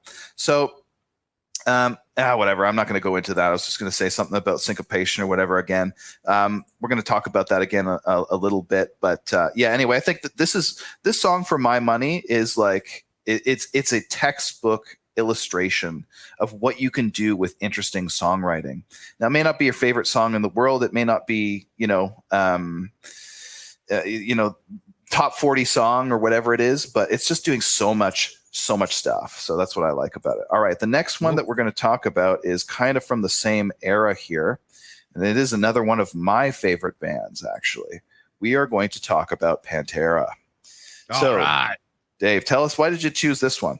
I chose this one because everybody's heard Cowboys from Hell. I was going to do Cemetery Gates because it's such a prime example of just straightforward, brilliant songwriting in a very formulaic way. But I chose this song as a B song off of Cowboys from Hell. It's one of my favorites because it is just an interesting song as far as its tonality, kind of the chord progressions that it uses, the mix between soft and abrupt heavy, where he goes, instead of going gang gong gang gong, he like subverts expectations again and goes gang gang gang gang. It's like where that you don't hear that anywhere else in the song. Pantera was brilliant, and you know what? They directly borrow their style of songwriting from Black Sabbath. These like weird, like one-off things and little bridges and tags, and they'll have a solo that almost has its own song structure in and of itself. It'll be like a little like intro to the solo part. Then there's a verse part, and then there's a chorus part, and then there's a verse part. It goes back to the chorus, and then there's a little bridge, and they'll have like a mini song within a song just for the solo. Pantera, despite being very simple, right?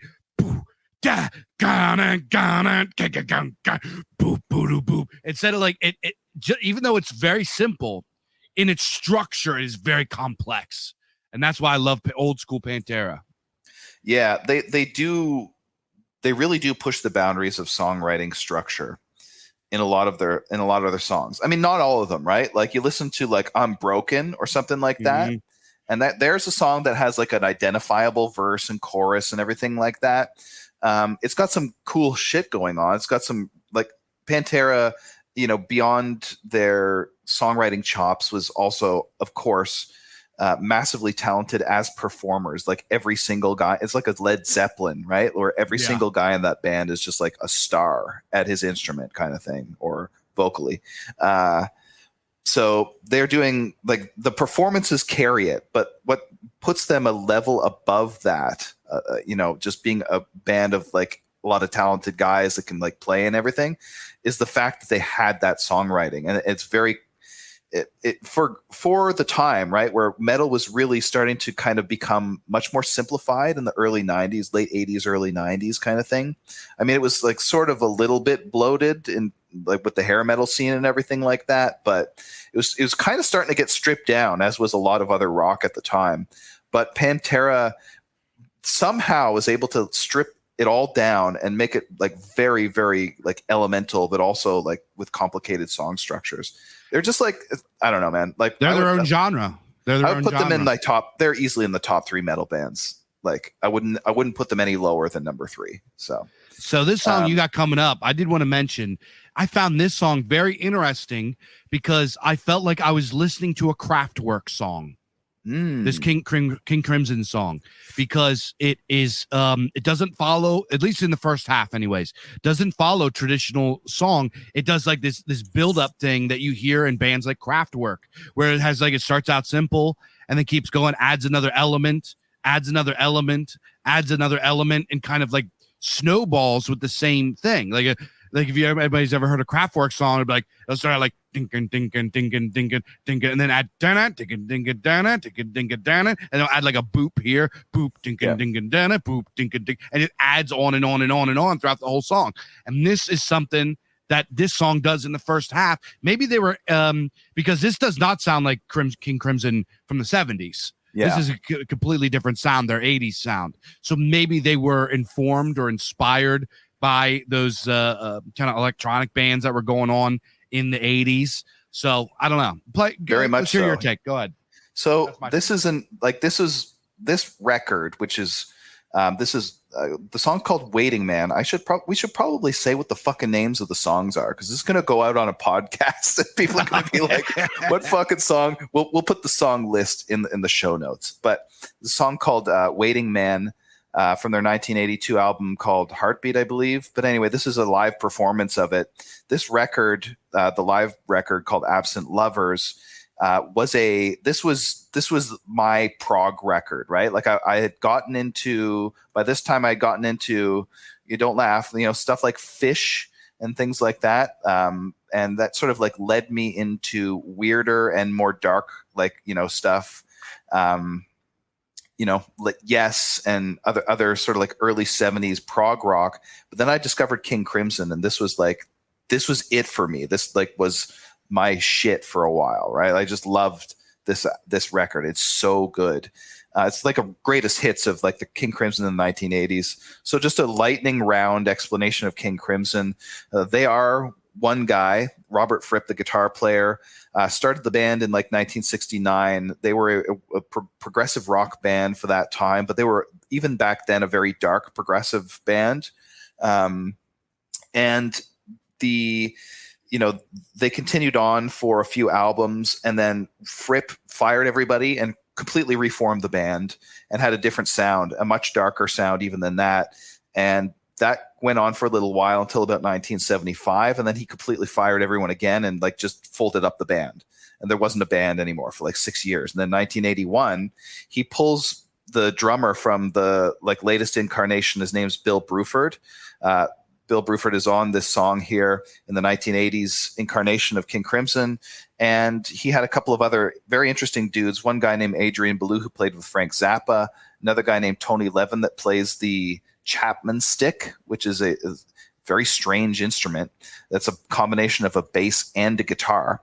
And anyway, this band formed in 1981 and was very much, it did not sound like King Crimson. It's informed, as you say, Dave, by like the krautrock sort of scene of the late 1970s. We're talking about like bands like Faust or Kraftwerk, but also influenced by the new wave, the genre of new wave that was really happening at this time.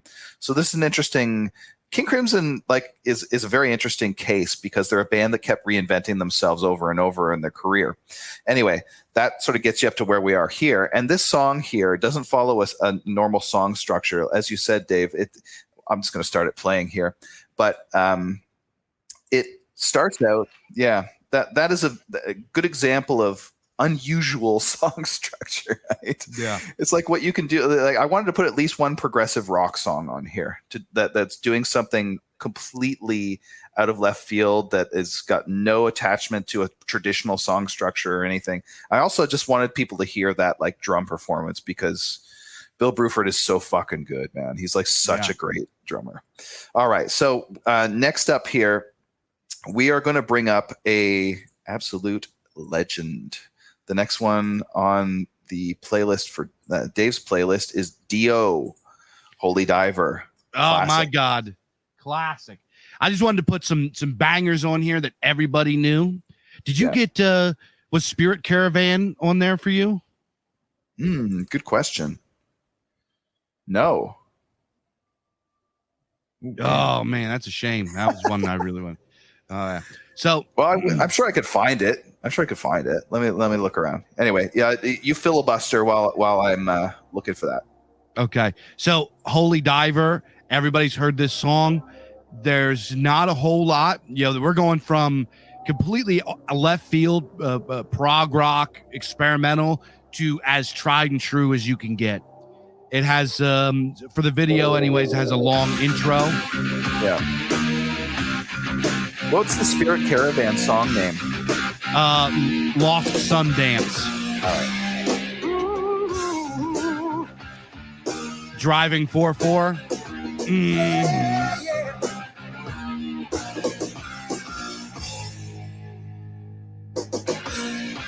Holy diver, you've been down too long in the midnight sea. Oh, what's becoming of Literally the entirety of almost all of Dio's stuff, which rightly so, is to drive his vocals.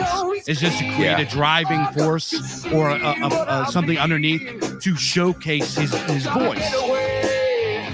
It's another example of, kind of, even though the bands are very different, something like Stone Temple Pilots or Nirvana, where it's not doing anything all that revolutionary. It's just fucking solid songwriting with amazing vocal performances.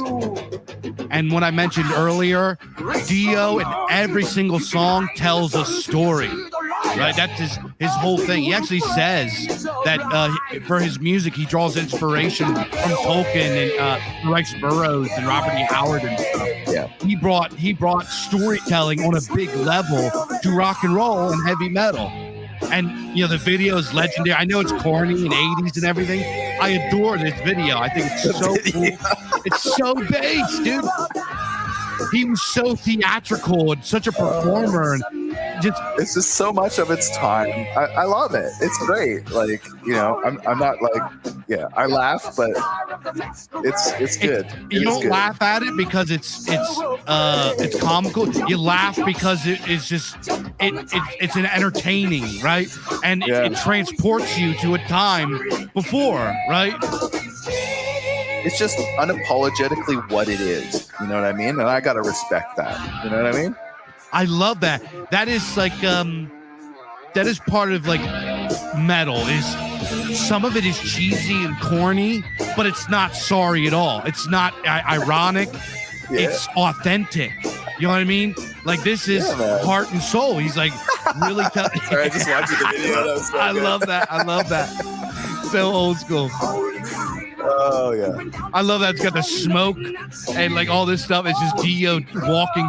The whole just Holy Diver is literally taking you on an adventure of the Holy Diver. We were just like talking about all this song structure and everything. This song does very little of that. It is verse, chorus, verse, story. Yeah. Right?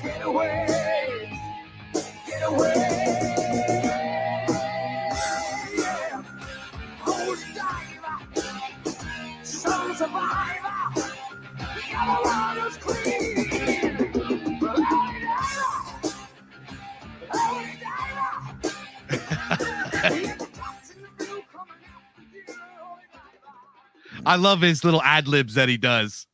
What is that even? Captain the Blue coming after you, Holy Diver. What does that even mean? It doesn't even have to mean anything, right? It's just and I love he's just a true old school, like classical singer, right? You could tell that he grew up listening to Mario Lanza. You could tell that he grew up listening to old Italian music and opera. Oh yeah. He does like all runs and all this with his voice. It has nothing to do with the song. And all these like vocal, like, yeah, you're right. Like you can definitely tell that it's got like an operatic quality to it, not just in like how high he sings. What's interesting, I think, about like Dio's like vocal capabilities is that he never hits the head voice. Do you notice that? like he's always, it's like Robert Plant, or actually Robert Plant kind of did like, starting around Zeppelin 4 or something like that. But Robert Plant's like all head voice almost, I would say. Well, yeah, like Zeppelin 1 and 2, there's none of it, but like 3 and 4 is when it really comes in. But Dio doesn't do that, right? Like he's always just doing his like chest, like, diaphragm chest voice kind of thing, right? Dio is a baritone. Like if you hear him talk, he's like, he has like a kind of he's got a deep voice. And the fact that he has that range that goes up like that, another some of the really best singers that we can think of that have these crazy ranges that we point to as these like really rich, wide vibrato having operatic people are Jeff Tate is a baritone. If you listen to Queens, you're like, wow, that guy's a baritone. He's a baritone. A lot of these guys that have these angelic voices are baritones. So it's pretty incredible. Yeah, absolutely. All right, now for something completely different. Yeah, I love that, man. I love the back and forth kind of shit, right? Okay, so this is a band that I'm sure Dave has never heard of called Guided by Voices. No. Now this is an interesting band, sort of their story and everything. This isn't a bio of all these bands or whatever, but this is a group of guys who are just like, the main songwriter and like singer, songwriter, like creative force behind the band is this unbelievably prolific dude. He probably holds the record for most songs written by anyone ever. It runs into the thousands. It's unbelievable how many songs this guy has written. And so he was like a school teacher in like rural, or actually I think Dayton, Ohio, not rural, but he was like a school teacher in the Midwest who sort of missed his chance to be a rock star or whatever, but like was just like an unbelievable songwriter. And, he just like, he resigned himself to that fact. He was like, I'm just going to teach fourth grade for the rest of my life, and that's going to be my life, right? And he and his buddies, though, continued to like make music and like just record shit on their boombox or whatever into their 30s and 40s and shit like that. And then eventually, at some point, they were just like, whatever, we'll put out a record. So they put out this record called Propeller in 1992, and it became this massive smash success because these guys, as Bob Pollard, especially the main songwriter, he is a power pop fucking Zeus. He like is like, he could just write hook after hook after hook. And it's the kind of shit where you would have expected to be like a top 40 smash hit, except for it's recorded on like a 2-track cassette. You know what I mean? Like in his basement kind of thing. So it has a charm because of the lo-fi quality and everything like that. But the hooks are just fucking unbelievable. And that's what I love about this song here. So the reason I chose this song is because it's got this amazing chorus. It's called Quality of Armor. I keep forgetting to announce the name of the song. Quality of Armor from Propeller. And it's got this fantastic chorus. And what I really like about Bob Pollard and about this song, but about him in general, he's just got a great sort of intuitive knack. He doesn't do harmonies all that well. Like he's clearly like he never studied music theory or anything like that, but he's got a great knack for a song hook, like just the way that the melody of like the vocal melody links up with the chord progression and everything like that. Hopefully it'll kind of become obvious as we listen to this track. So here we go. Picking up with like the aesthetic. That's very interesting, that what you can do with that, right? This sort of like, subverting and meeting the expectations of the audience in terms of what it is that the song itself is about and how it sounds. Sometimes if it's completely different, then that could be interesting in its own right, sort of thing. Yeah. So yeah, it's like the whole vibe. It's like garage rock, right? Yeah, it's garage rock, power pop. The song's about just like going on an adventure, just like leaving behind mundane life and just getting in your car and driving and exploring. The album is called Propeller. It has this very kind of retro style, the dot art on the album with the plane, which implies movement, implies flying, leaving. You know what I mean? Just the whole vibe is very coherent. Yeah, absolutely.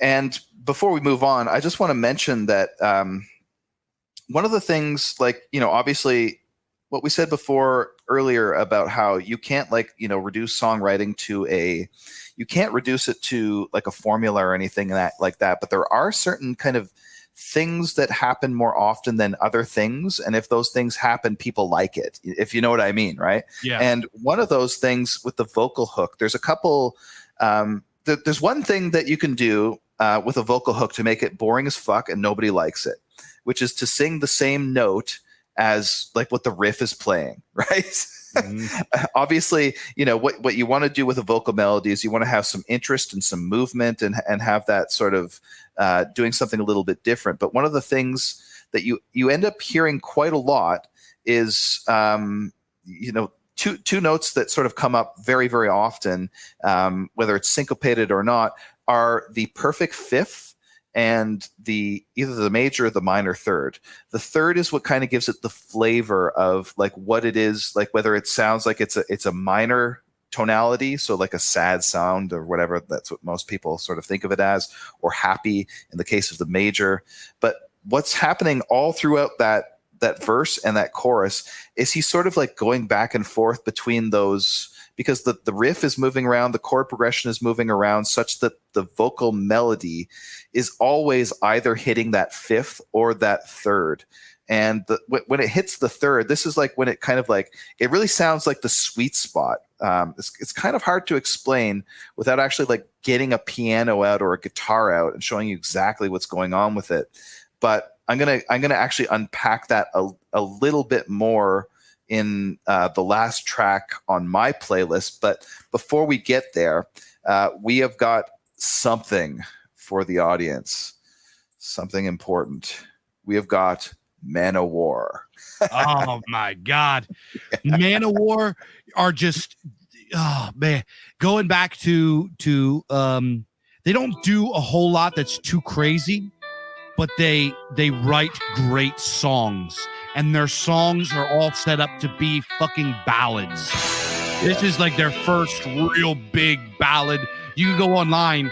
They have like videos where they have like 20 guitar players and 10 drummers and like all kinds of craziness for this song.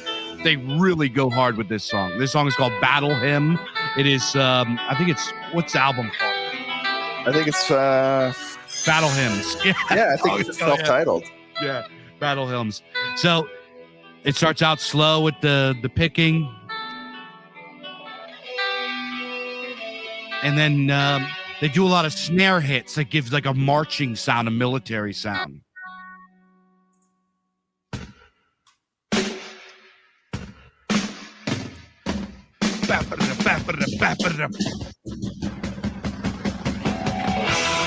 Another band like Pantera or Dio or Soundgarden or something like that, where the vocalist is just so fucking godlike that like even if they didn't have great songwriting chops, they would still be awesome.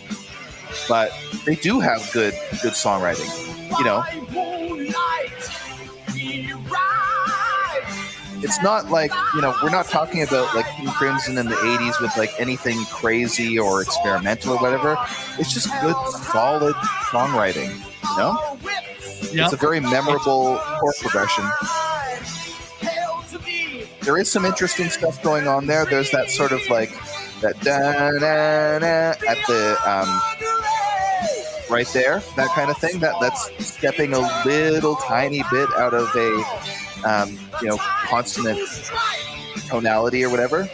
But of course, it's a classic move too. They're not the first to do it. I like how the chorus is just kill, kill, and then like some chorus harmonies. Yeah. Kill, kill. They do a lot like that with this. Eric Adams, the vocalist, is very good at you feel like you're at the concert with their songs. Yeah. Right? He's very good at just command. He's a commander on stage, which this is something wholesome about Eric Adams. He's actually an Italian guy. I forget his real name. Yeah.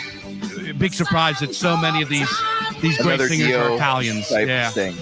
Yeah. Situation. But his name, Eric Adams, he's named after his first two sons, Eric and Adam. That's his Right. stage name. But this song, he lets it rip a lot more. But for you guys that are familiar with Manowar, Eric Adams does this thing where he keeps it down for most of the song. He'll do like a lot of This is him growly keeping talking. it down. This is like top of the range for most people. Sorry. Yeah. Well, this song he does let it rip more on this song because he's younger here. But later on, he does a lot of like growly talking, low stuff, and then lets it rip at the crescendo right when it's supposed to be max power. So Manowar is brilliant at building energy. Oh, here's And that here. bridge. And this is one of the things that like makes a good song. Especially when you've got like firepower, right? Like you've got like a dime bag soloist, or you've got, you know, a Chris Cornell tier vocalist or something like that. It can't just be all killing all the time, right? You've got to have highs and lows. We crossed a star. The falsetto vocals and the stratospheric stuff, like, you know, the fireworks wouldn't be as interesting without this part and things like that. Yeah, that goes right here.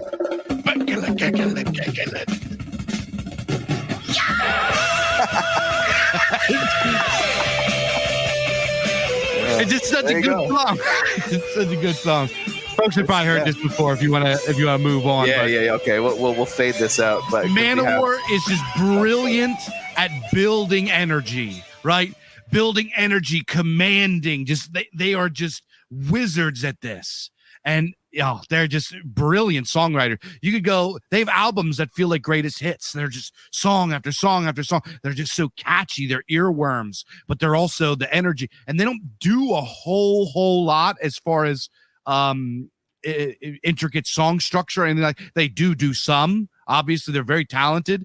If you go listen to like some of the first tracks off of Kings of Metal, they really do that. But Manowar is just a perfect example of just consistent, awesome songwriting that is a throwback to classical music. Right? It feels almost like they put in all of these sounds and all of these vibes from all of these different. It feels ancient, but it feels like heavy metal and rock and roll. But it's just great. Manowar's. I'm a fucking Manowar till death.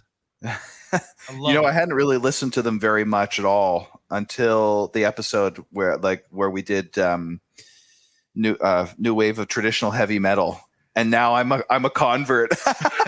It's like the pretentious libtards don't understand. They're like, oh, it's fucking metal power. They don't understand why it's good. But it's like it speaks to you. They use very sort of mythopoetic types of lyrics, and then it's also a lot of the lyrics are very simple. They rhyme steel with kneel and heel over and over and over again. A lot of their lyrics are the fucking same. Some of their songs sound pretty similar, but it's just so good. They tell stories like one of my favorite, Heart of Steel. You know what I mean? He's just talking about how he stands alone. Dude, we could do a whole episode about Manowar. Let's move on. All right. So we're going to do something a little bit different here, but not Real miles different. away. It's still metal, at least. This is Electric Wizard, the song off their record Dope Throne called I, the Witchfinder. This is maybe my favorite metal album. I don't know how that strikes you there, Dave, but I fucking love I don't hate it. Record. I don't hate that. This is Electric Wizard is unlike other doom metal bands and stoner doom bands who are what they would call Sabbath worship. Electric Wizard is Sabbath worship, right? Yeah. They have but they were also trendsetters. Their guitar player used a Boss hyper fuzz pedal, which gave them this really like buzzsaw kind of sound. And what's interesting about Electric Wizard, and I they're like right up Mike's alley. You listen to them and you're like, you listen to a lot of their riffs when they start out. You're like, is that even a riff? It kind of sounds like a mess, right? It's so disjointed and weird and offbeat. And then the drums come in and it's like, okay, that starts to make sense. And then they have their lyrics are all about just like smoking weed and being scumbags. And they're just, but it's not all that. It's also like there's weird spiritual themes in there. Fucking Electric Wizard is so weird and out there and heavy. I like Electric Wizard. They're fucking cool.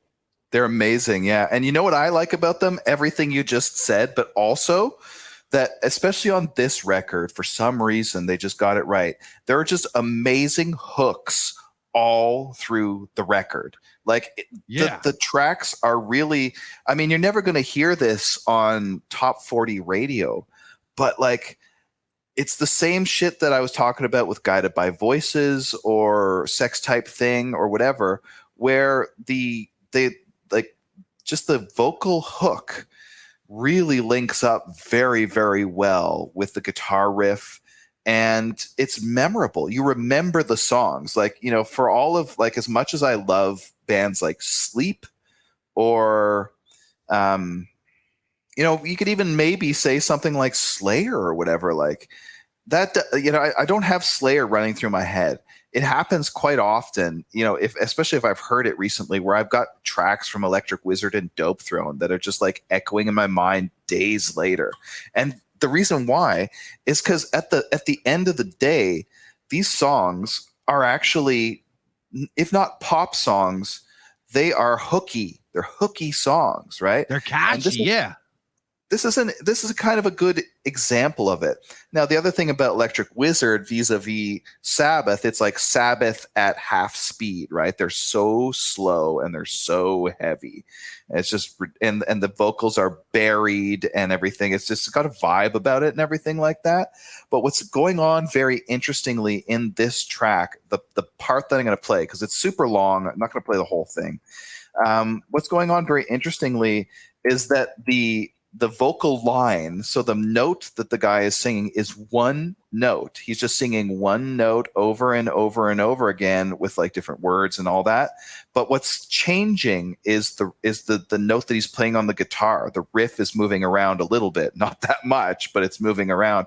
Usually what you get is more like, you know, the riff is just like a and it's like one note or whatever, and then the vocal is moving around. You need coolant or whatever. That's usually what happens. But it's the opposite's going on here. You're gonna hear him sing the vocal line is just going to be it's just one note over and over again. So anyway, I'll just, rather than talking about it, I'll play it and you'll hear what I'm talking about. If I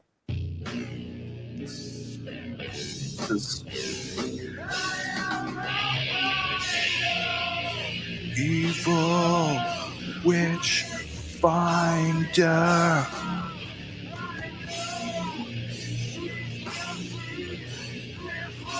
Electric Wizard fucks. Can I just say how disgustingly heavy that is? It's unnecessarily heavy. You know what I mean? When I hear Electric Wizard, also a lot of they have a lot of like weird, they're spooky and folkloric and dark. Yeah. And sometimes Lovecraftian. They have like Lovecraft style shit. And it's just, I feel like I'm in like a sludge pit with these like weird entities, and there's fucking like a bunch of like porky witch whores around smoking weird bongs, and we're in this psychedelic nightmare. It's just like it's fucking weird. Yeah, bro. Oh, fuck. Yeah, they've got a vibe, that's for sure. They're one of the bands that does vibe better than anybody else. Now, I'm going to go back, and I'm just going to kind of like talk a little bit about what we just heard, because there's actually some shit going on there. It's not just a bunch of like lumbering buzzsaw riffage, even though it is that too.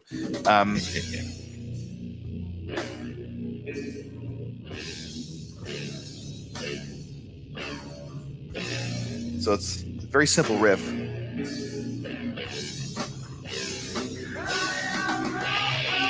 So he's singing the one note. Evil Witch Finder. Now, what's going on there is that he is singing the lowest. I mean, it's disgustingly low. It's like probably drop Z or whatever. I think it's probably B or A maybe. Let's call it A. I think it's drop A.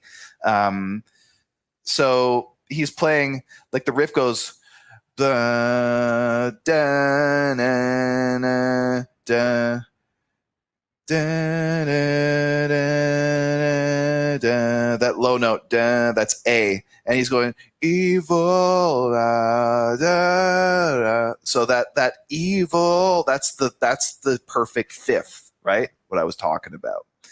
And then the riff moves from that drop A to da da da da, da, and that note that he's hanging on there, when the vocal note stays where it is and the guitar riff moves around, that note that he's singing becomes the major third. So this may sound like, to guys who don't know music theory and don't give a shit about music theory, basically what's going on here is you're getting it's making it sound sort of like major vis-a-vis that note. So you're getting a kind of like hooky sound. That's what makes it actually sound kind of like a hook, right? So, and in the second half of the riff that he plays there, so da da da da, that's the first bit, and the second bit is da da da da da, and that like lower note that he's hanging on there, he keeps that, like, you know, perfect fifth. But what he's hanging on is the flat second, which actually means that, like, the difference between the note that he's playing on the guitar and the note that he's singing is the flat fifth. So that is, for guys who don't give a shit about music theory, that is the devil's note. Okay? Yeah. That's the one that comes in at the beginning of, like, the first Black Sabbath record, right? That is the sound of metal. That's the sound of blues. That's the sound of, like, modern guitar music, right? It's the sound of evil. And what I find very interesting here is you get, and I'm gonna state the lyrics because I love this line. It's so fucking good. I am albino, evil witch finder. I know she's guilty before I find her. So this song is called I the Witch Finder, right? It's about an overly zealous witch hunter, probably in Salem in the 17th century or something like that. What's going on is when he hits that low, when he hits that note, that's the devil's note. That's where he says, before I find her. So what's going on is he's saying, I am this, like, evil witch finder. I know she's guilty before I find her, which is so fucking evil, right? So fucking evil. And it's linking up with that devil's note at the exact same time. And, like, that's just such a perfect match. Just the tonal sound, like, just the harmonic pitch, what's going on is linking up so perfectly with the vocal content that can't be a fucking accident, dude. That's like something dark came in and made that so. Like, obviously, Just Osborne, the guitar player, didn't think about that and didn't, like, plan all of what I just said or anything like that. It just happened. Yeah. It just happened, right? So, I mean, this is, like, what makes doom metal so fucking good, right? It's just got this. There's that devil's note. Oh, it's just so fucking perfect right there. It's so I think good. The bass player that was originally from Sleep, that went on to start the band Ohm, he said what's different between doom metal and regular metal is that metal is music and doom metal is a ritual. Yeah. Oh, for sure, man. It is. He's right. That's perfect. That's a perfect sentiment because, like, and it's also psychedelic somehow a 2 or 3 note riff for 15 minutes is psychedelic. How does that work? Like, yeah. It's because it's repetitive. and it just goes like, what you're going to hear here is basically one note for the rest of the song, which is what, like, you know, another 6 minutes of like one fucking note, right? It's repetitive, it's ritualistic, it's repetitive the way a ritual is. You do the same prescribed steps over and over and over again, right? And both the ritual and doom metal itself are like trance inducing.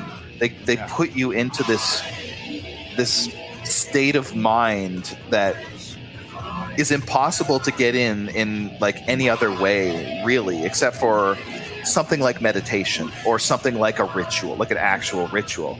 It puts you in another mindset. Like it truly is shamanistic in that way, and that's what the shaman is. The shaman is someone. It's a medicine man or a ritual like celebrant that enters into an altered state of consciousness to link up with the divine, to participate ecstatically in the divine, right? And it's the ecstatic participation, especially if you've ever been to a doom metal concert where it's you know 110 dB just shaking your skull. You know what it feels like to participate in that. Yeah, it's almost like, I don't even know how to describe it. Like you mentioned, it's like ecstasy in a weird way. It's like you go into this space, this trance space, and sonically, obviously you're not doing it, you're listening to music, but in your mind, you're going to a place where you're kind of like releasing the most primal parts of your subconscious, parts of your spirit, and it's like a fucking, like you go to some weird ritual orgy or some shit, you know what I mean?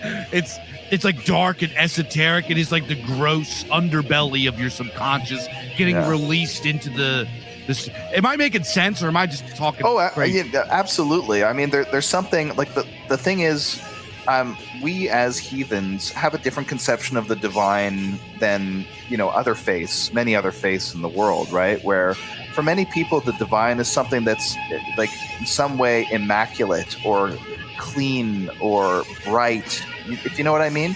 For us, it's that, but it's also the complete opposite of that. It's both at the same time, then both sort of like coexist because of like opposition and war and flux and all of these things, right? Like you have to have the one to have the other. And if you don't have them both, you don't have either of them.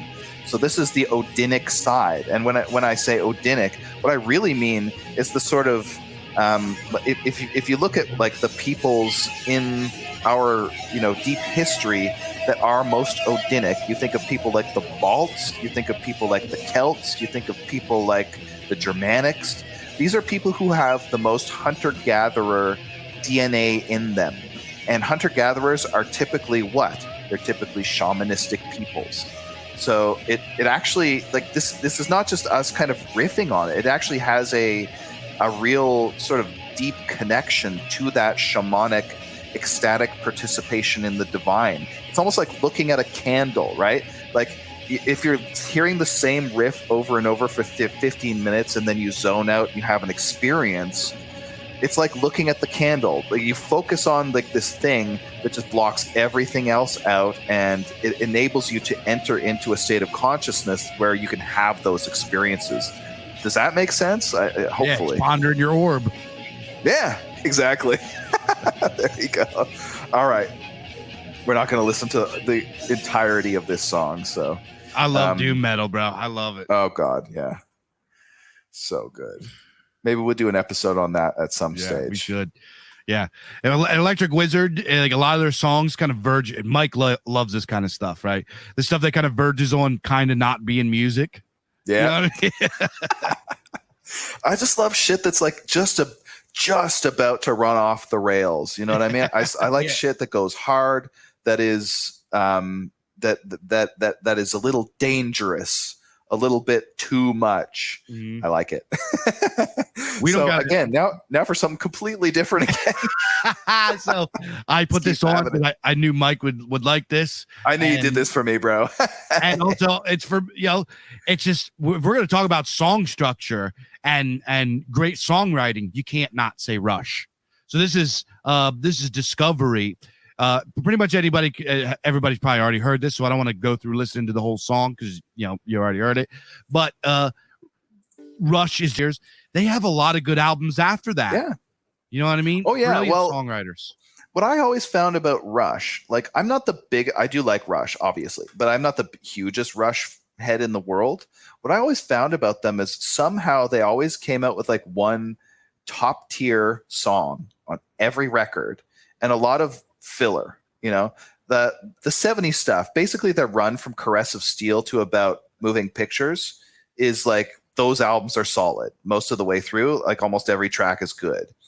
But there's also a lot of, on the later albums in the 80s and into the 90s and everything like that, there's a lot of junk. There's a lot of junk on there. But like every record has at least one, and sometimes as many as like 3 or 4 really good songs, sort of thing. So, all right. So the last and fitting one that we're going to do here is another Black Sabbath track, of course. With Dio. With Dio. We've come full circle. So yeah. Which one's this one? This is Children of the Sea. This is typical. This is like the DNA of power metal, right?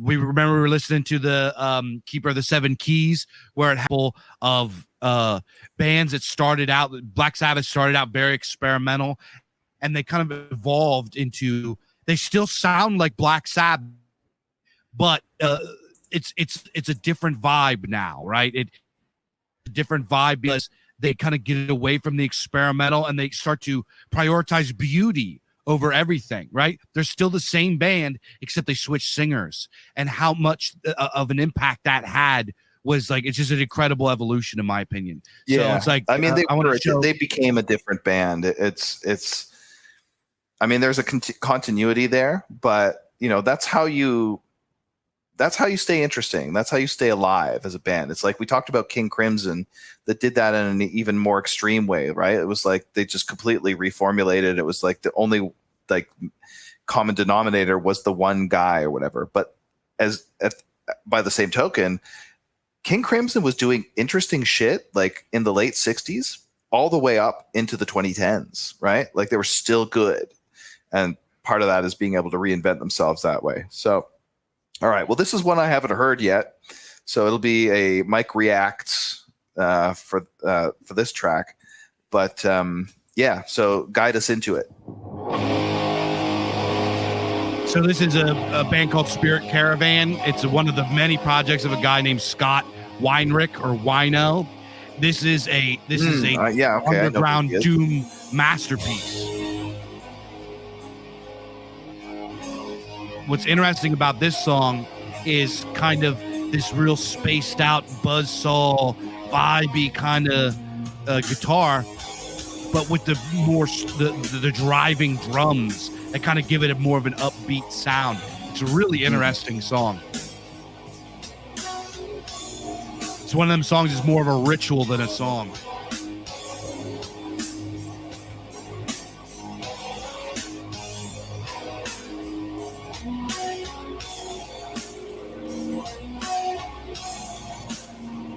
It's got a very unusual tonality for, what would you call it, doom metal? Mm-hmm.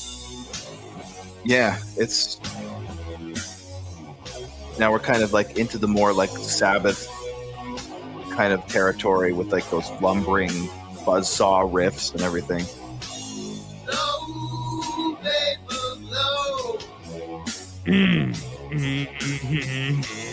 Infinite sadness. Because ultimate wisdom, flow, nature's flow. Venerable Father, deliver us from this darkness. I love that guitar tone, man. Yeah, it's so good. So perfect. Holy crap. Holy fuck. There's the tag going right back into the verse. Very Sabbath. And of course the voice. It just sounds so Ozzy. It really does.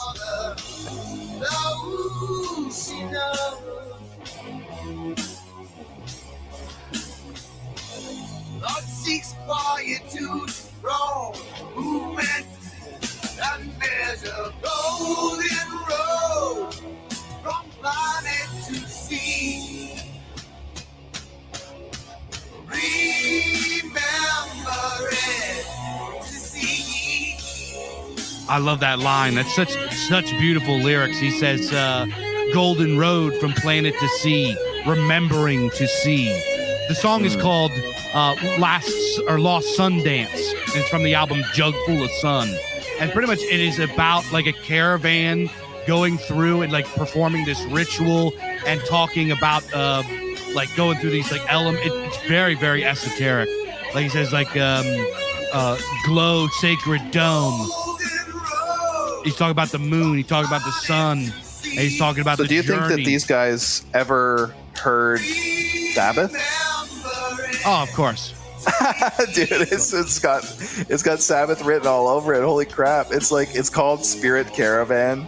Yeah. The guy rhymes C with C. It's awesome. Yeah. It's so awesome. It's such a great homage to these legends. What's cool about Spirit Caravan, though, if you listen to this album, there's a lot of songs that are just not Sabbath worship, that are like Southern rock kind of songs and everything like that. The guy that wrote this, he's an old head. He's been around since the 80s. He had a band called The Obsessed. He was originally in St. Vitus. He was like that's where I know him from. Yep, he's one of the original guitar players from St. Vitus. And if you ask him, if he hates the term doom metal. He says, I don't play doom metal. I play rock. I play rock music. He hates the term. I don't know why. It's just some sort of thing. But this is just this brilliant song crafting here. Very vibed out, very spaced out. Really great esoteric kind of lyrics. It's just, I don't know. I just fucking love. I just wanted to show you this song. You know, what's interesting about it is that it's like less than 5 minutes long. Like it's a real song, you know? It's not an epic.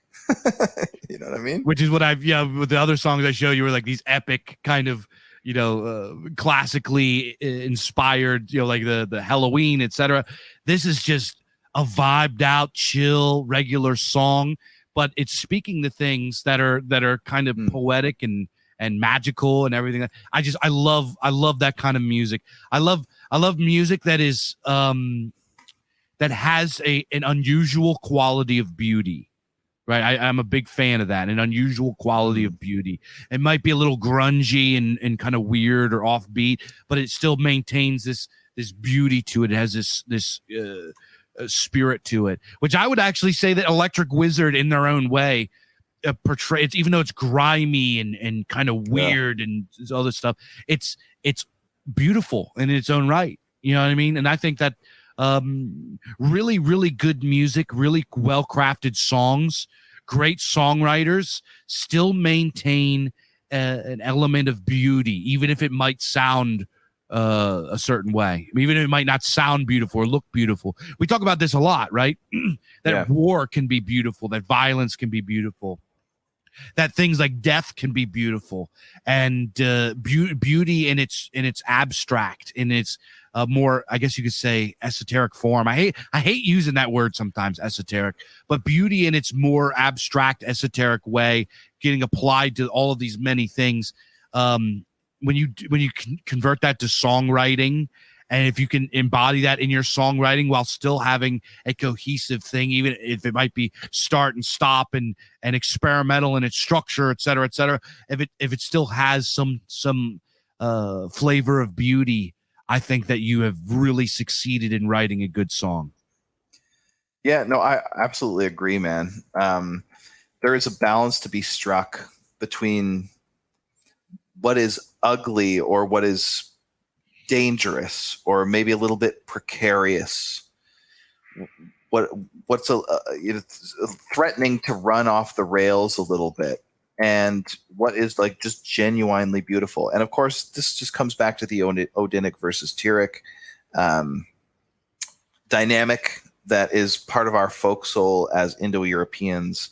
It's at the root, and it's just so important to us. And this is something, to tie it back into songwriting, you can do either of those things, right? You can make something like, you can make a negative creep kind of song that's just like, it's like a train that's about to fly apart at any moment, and that can be beautiful in its own right. Or you can create something like a Helloween or a Rush 2112, something that's very ornately constructed and everything.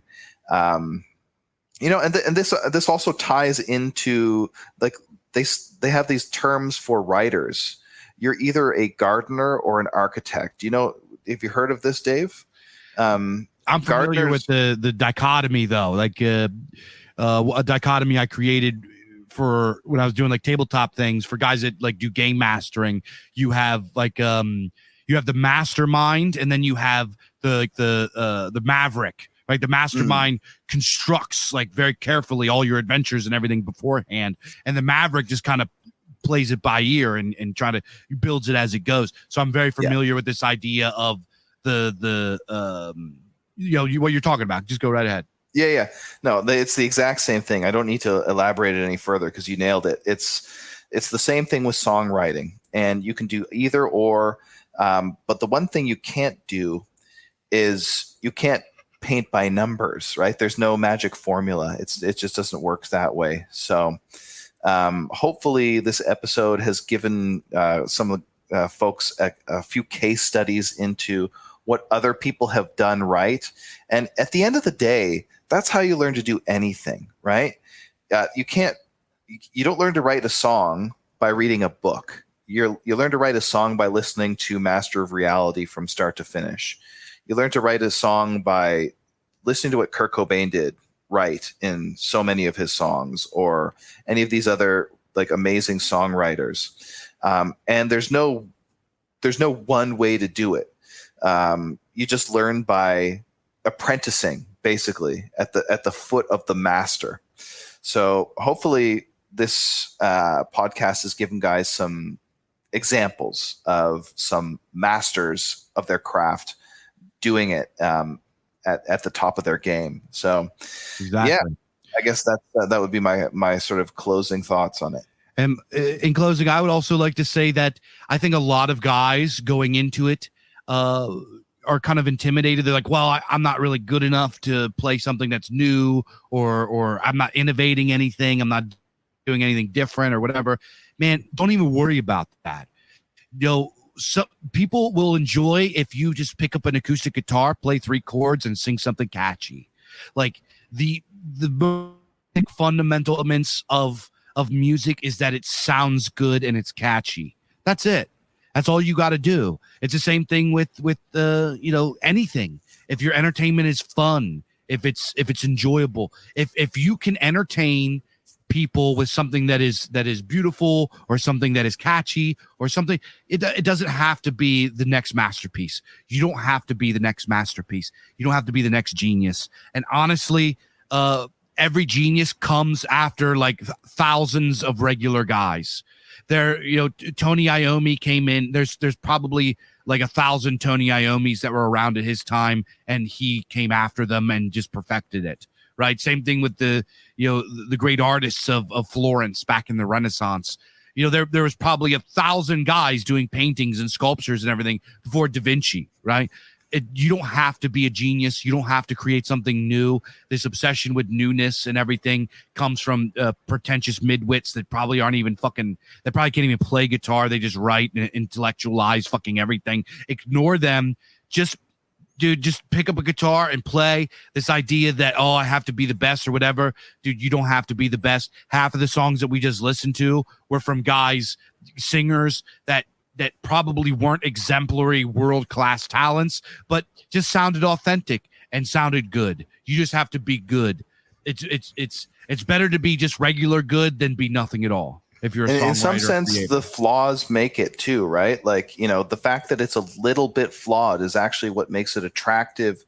It's what makes it like you want to listen to it again, because you're like, is it really like that? Or you're just like, that's kind of weird, that just kind of sticks out at me, right? This might be like a bit of a bizarre comparison, but Academic Agent has been doing this like thing where he's getting people to like rate the sexiest starlets or whatever. Like, who would you do? I think is the name of it. Yeah. And you know who wins every single time? Jennifer Connelly.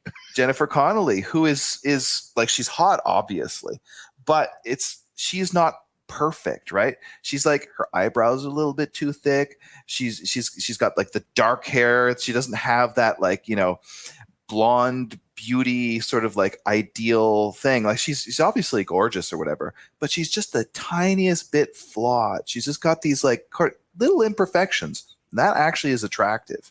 Guys like that. For reasons that kind of we won't go into. It goes beyond the scope of this podcast. But when you listen to a record and you love it for its flaws too. When you listen to a song, what gives it character is these little flaws and things like that. That's what makes it beautiful, as much as because it gives it a uniqueness, right? So don't be afraid to like, do something that's like a little bit retarded or that you think maybe doesn't work or whatever. Just fucking do it. Just to have some balls and get out there and do it, right? I think this is the reason why I didn't write a song till I was like 25 or something like that. I just was like, oh, it's never going to be as good as Elaine Staley. It's never going to be as good as whatever, and Pantera or something like that. Yeah. No, maybe not, but it's its own thing. And that's how brilliance is created, is just by throwing spaghetti at the wall and seeing what sticks. And also, there's only one Pantera. Like you're not going to be Dimebag because Dimebag Darrell is Dimebag Darrell. There's only one of them. You can't be that good. Maybe you are. You're probably not. It's the 99.99% chance that you're not. So don't even try to like put yourself in comparison with him. Don't compare yourself to the greatest people ever because there's only one of them, right? Just be you and just become who you are. Become who you are. And if you're middle of the road, guess what? Plenty of awesome middle of the road stuff is meaningful to people, right? We just listened to that song that we were just playing from that Jug Full of Sun album, the last Sunday. I fucking adore that song. There's nothing really special about that song. It's just a cool song. And I listen to it all the time. I love it. It's one of my favorite songs. I don't know why, because it's just meaningful to me. And there's going to be people out there that listen to your art or your music or read your stuff or whatever you're doing. And it might not blow them away. It might not change their worldview, but they might be like, that was just meaningful and that was good. And that's all you got to do. That's it. Absolutely. Hell yeah. All right, let's close it out. 3 hours. I hope you guys enjoyed me and Mike nerding out for 3 hours analyzing songs. But I loved this. I love doing this. I love talking about music. I love breaking things down and all this stuff. So I hope you guys out there enjoyed this too. If you want to check out more Culture Dads, make sure to go to imperiumpress.org/podcast and sign up to the Gumroad if you're not already signed up, and go buy books from Imperium Press. Never Say Die just dropped. Great book. You're going to love it. If you want to check out what I'm doing, go over to thebizarchives.com. Follow us on Twitter and Telegram at thebizarchive. Buy books. Get signed up. Lots of great stuff that we're doing. We're pumping out. So go check us out. And I'll see you guys next time on Culture Dads Age of Sword Cassette.